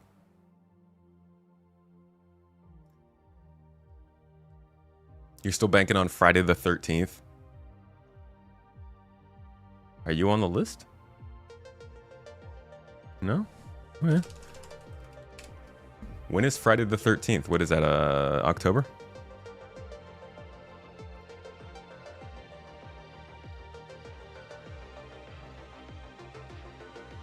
Wow.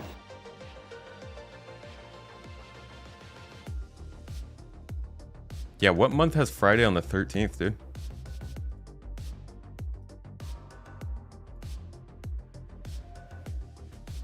March?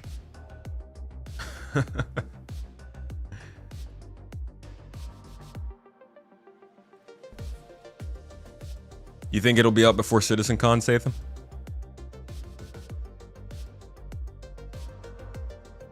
I think we'll learn something about Squadron at Invictus this Friday. This Friday, bro. Hell yeah, let's go. February release.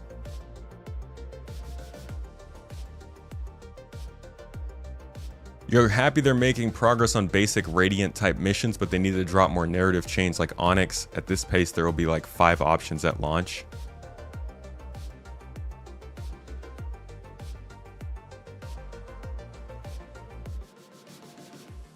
Yeah, I like more dungeons.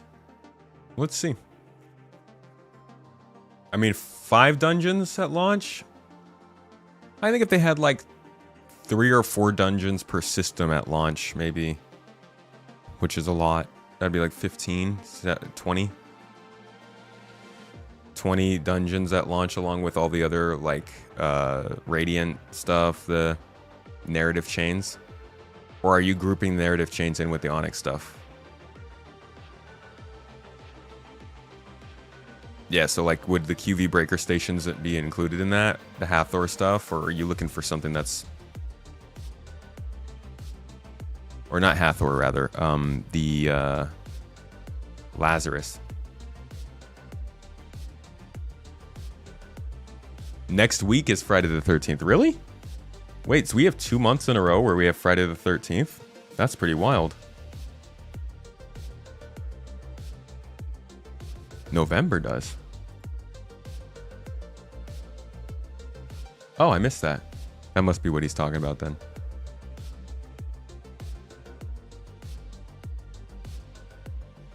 When is the next sale? Probably for Coromore. Valentine's Day.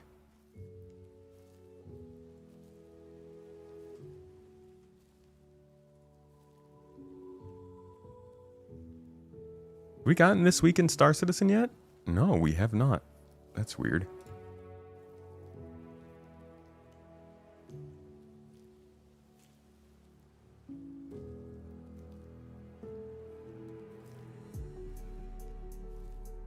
TwitchCon. Oh, bro. You guys think this is where they announced the release date for Squadron 42? They're going to TwitchCon in Europe this year.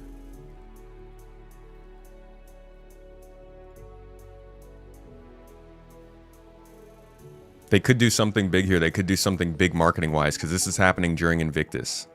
Or right after Invictus.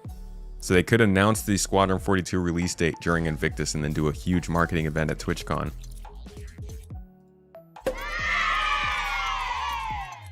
You don't think they'll be doing anything?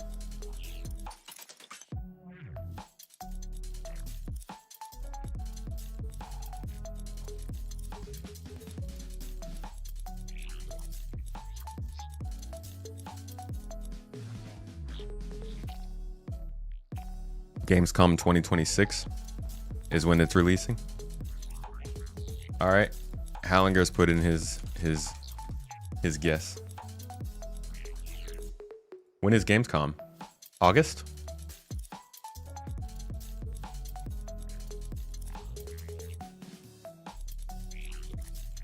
Marketing will start at Gamescom in August, you think? Will release by the end of the year? All right, all right. August would be, yeah, right here, Gamescom. That'd be the 26th. What an insane time of the year that is going to be for us. Holy crap.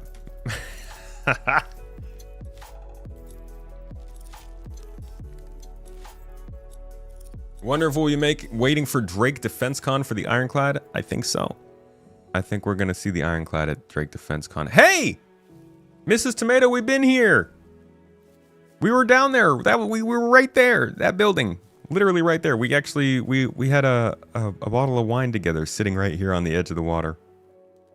Love this place, dude. I would love to go to Porto Bar Citizen. That'd be awesome. They're doing TwitchCon in November this year. Mrs. T, should we go to TwitchCon? Maybe not. Maybe not. You're gonna be having your second kid right around then? Dude. Best of luck balancing that. You're gonna be having your second kid right as they're getting ready to release Squadron 42. Hey, you know what? That just means you got somebody who can your baby can sit on the F5 gang while they're waiting for Squadron to release on release day while you sleep and get your naps. Genuine question, what makes this the best event? It's just the same stuff again. This has also put a shining light on how bad these servers and their tech is. I don't think I said it was the best event. I asked if it was the best event. I was just looking for your opinions on it. Wednesday the 13th of May is the release day because you have a 4-day weekend then. Not bad. Not a bad reason for them to do it.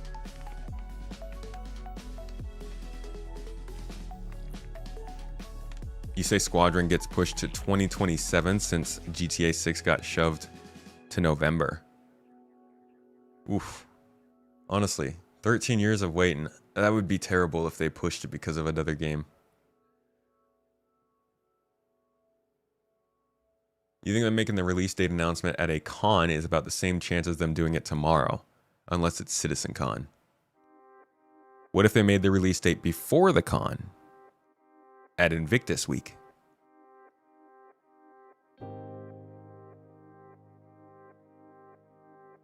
Any Siege of Orison before 4.0 was peak. I really would like to see Siege of Orison in this new format they're talking about, because that would be that'd be an interesting new experience. I don't think we've gotten like a really good pocketed FPS experience in Star Citizen besides the Onyx facilities, but those are very constrained.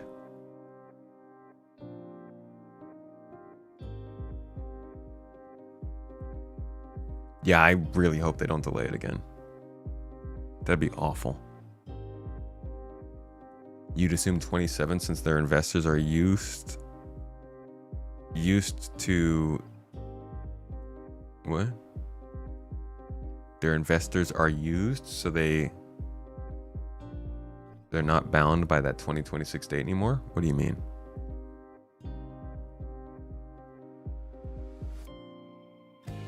They're going mainstream, so any big news will be through the main game cons. Gamescom, they've done game announcements at Gamescom before.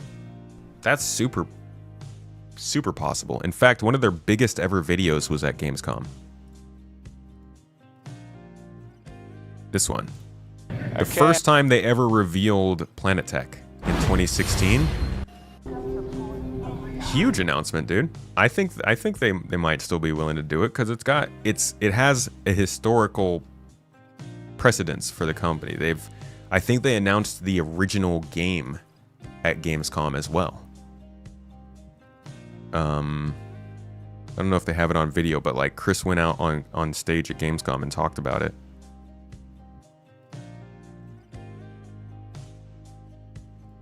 But yeah, this was Gamescom 10 years ago.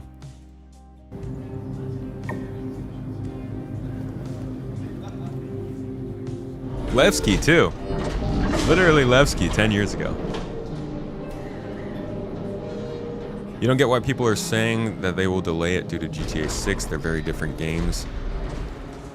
GTA 6, it doesn't really matter what you are. If you are any form of media, GTA 6 is something that's on your radar. Like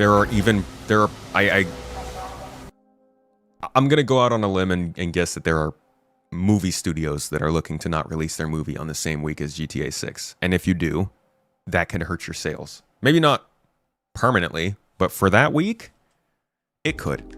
And also, depending on what Rockstar does in terms of marketing, there are very limited amounts of watch time on platforms. Like, it is expensive to buy ads on platforms because getting people's attention is hard because there's so many distractions. Rockstar could pump so much money into commercials, into YouTube ads, into banner ads, into pop-ups, into Twitter and social and Reddit and Instagram and all that stuff that doesn't necessarily mean that they're going to steal away Star Citizen fans to go play game with Grand Theft Auto. But it does mean that somebody who might be open to Star Citizen just doesn't see that video because they're seeing a Grand Theft Auto video instead. It's not just about whether or not these games are direct competitors. It's about the fact that we live in an attention economy, and getting people's attention is so valuable. GTA doesn't need ads even. Plenty of people have been born since the last game was made. Or not born, but like became gamers. They don't need the ads, but there's more people they could take away from the competition. Chris is coming down to get us. A little quick. Oh, look at that landing. Brilliant. All right, let's just check our mission. Make sure we got everything sorted out here on the mission scheduler. So the old Moby glass, dude. Oh wow. So we're locate the star figure, right? Retrieve the black box. Okay, cool. Hey Chris, where you He's just leaving. Get us. you left us. No, we went forward. Well, you know it's not on rails.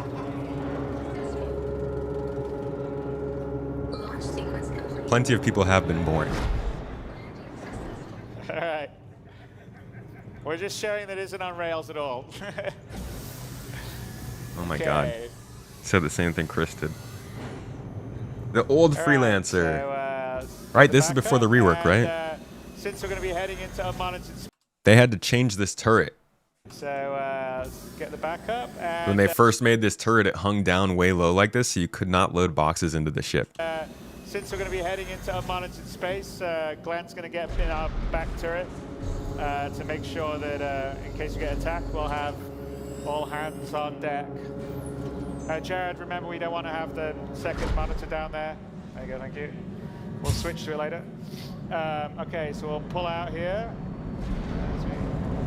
Just in case you guys didn't believe this was the first time we saw Planet Tech, check this out. Perfect.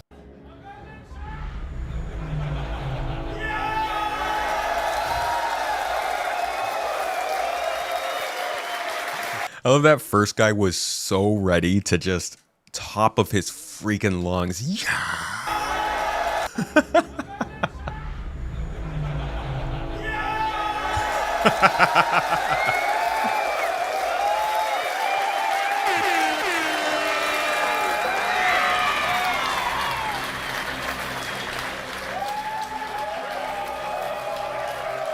But yeah, this was like a really big moment. Because before this, it was a space game. And I'm sure a lot of people hate the fact that this happened because now, obviously, there's a lot more focus on the planets as well. But, yeah, they eventually ran this mission for Miles Eckhart. Again, you can sort of see the scale and scope of the worlds we have. It's not small. Again, all this is Gamescom. And there's no clip ranges and draws. So in terms of size and quality, we're really very happy with it. So let's see, we cleared the atmosphere now. So yeah, let's give it a few more as we just get out. As we pull away. He used to love this anecdote. Whenever we would see Levski from the sky, from space, he would love to use this anecdote of like, you see that crater over there? The entirety of Skyrim would fit in that crater. Said that like 4 times. The game has changed nothing since. And, okay, let's quantum drive to the location we have for the Starfarer.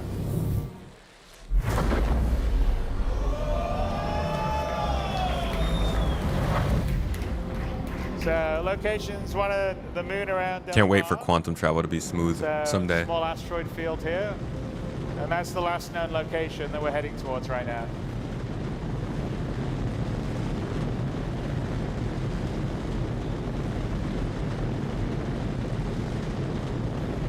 This was so freaking novel back then, though. Taking off from a planet and then jumping to another planet, all in the spaceship with like without any loading or something. Still kind of take that for granted.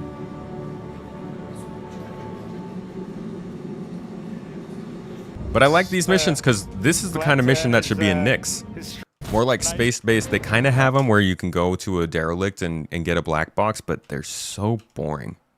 So I guess technically this does exist in Nyx.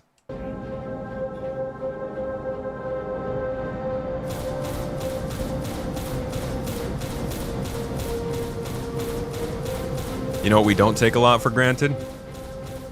Actually, I guess we...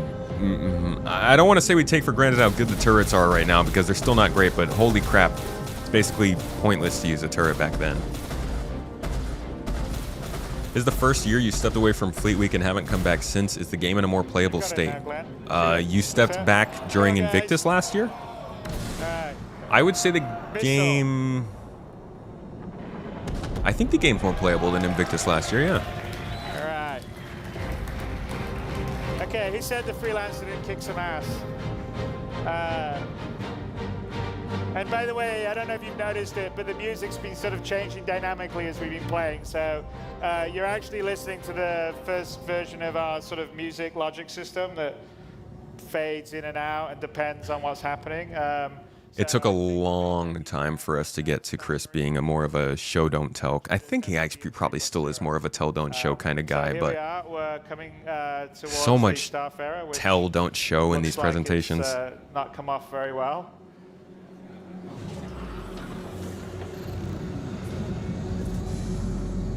All right. Okay. So let's get in the back, and Glenn's gonna open the back door. And so one of the other, great... one of the things that really disappoints me about the game is that we spent a lot of time going over their process of creating derelict ships. Out of the ships, they fitted into their pipeline, so when they made a new ship, as soon as that ship was ready to go into the game, it would also have a derelict version that they could place into the game to be used for points of interest. We don't see all of that. Like, to look at this and be like, oh, cool. Wouldn't it be nice to just come across a derelict starfarer out there and get a black box? How much does that really take? To place the derelict there, and then place something lootable in it, and then give us a contract for it. I definitely get plenty annoyed about the whole, oh, this would be super simple for CIG to do, but we've literally seen them add in points of interest with things to get in the game, and I can't possibly imagine why they don't just do that with derelict ships. So we have like 150 ships that could just be like kind of interesting places to EVA into like this. I'm not asking for a ton of site dressing or a story. Just a box to pick up. Walking around a space station, walk out, get in a space ship, fly 1,000,000 kilometers. Land on a planet, get out, get a mission, get back in your ship, fly to an asteroid little belt around a moon, and come across a space wreck. All seamlessly, all the rest of stuff. Going from one sort of operation on foot, FPS, EVA, space flight. So it looks like there's been full decompression and it's vented inside. You want to, yeah. And if we look at, we can see through the dark. There you go. You can see little Glenn outside. Let's start EVAing. Shoot him. There we go. Should we follow him? Okay, back to Glenn, and let's. All self-control to not shoot him right now. Let's look for a way in to the Starfarer. Once we get radar rework T46. Oh yeah, dude. The Tier 46 radar update. Now you can scan on FPS.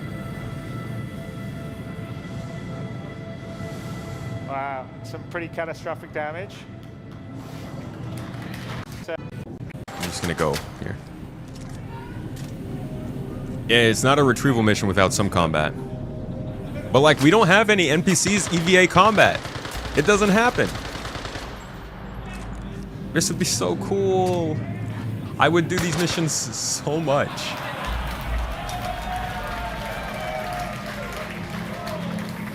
That's how it looks. One of the crew member that They have added these in with the destroyed Connie and destroyed Cuddy. There are a couple derelicts they still use. The Cuddy, the Connie, the Caterpillar sometimes. I think that's mostly what I've seen, but even those, like, those are good. Those are a start, but the captain's room, so we it's like 2 or 3 ships of the hundreds that we have access to. And so, of those of you that have a Starfarer, have hung out around a Starfarer, you'll appreciate that it's you know, not a small ship. So it's just wild that we got improved EVA, but we haven't really seen too much stuff take advantage of it. Demise. It's actually that heads the scanned version of Kyle, who's one of our IT guys in the UK office. So why don't you give Kyle a bump? Sorry, Kyle. All right, let's head in.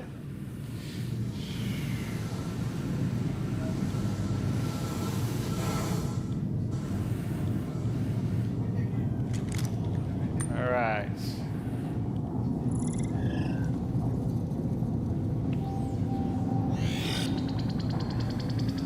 Okay, we're downloading the black box.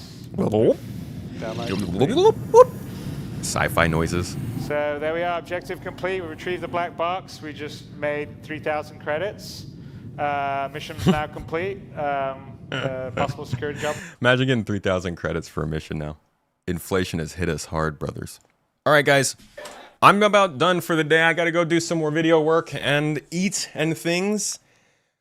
Oh, man. What a talk, though. What a talk. We got stuff going on. No This Week in Star Citizen yet, so we'll have to get to that a little bit later. But I'll be back with you guys on Wednesday. Like I said, I think I'm going to jump in and do some gameplay, some trading and collecting with the org. So if you're part of GII and you want to take part, keep an eye out. I'll put out a message and let folks know they can come and sell to me or recover for me or whatever the heck it is we got to do. I hope you guys enjoyed today's stream and talk and got something out of it. I'm going to pass y'all over to Mr. Space Cutlet. He's streaming some Star Citizen, lovely gameplay. Give him some support. Drop the toes in chat. Let him know where you come from. You're great folks. You do good things. You deserve good things. Eat some good food you love today. Hang out with somebody you love today. You know, all that jazz. Don't burn out. Yeah, I'm trying to avoid it. That's what Mrs. Tomato keeps saying. I appreciate the thoughts and the kind words. Thank you all for coming. You're fantastic. I love you all. Have a great day. Give yourselves a little hug for me. See you in the next one on Wednesday. Bye-bye, y'all.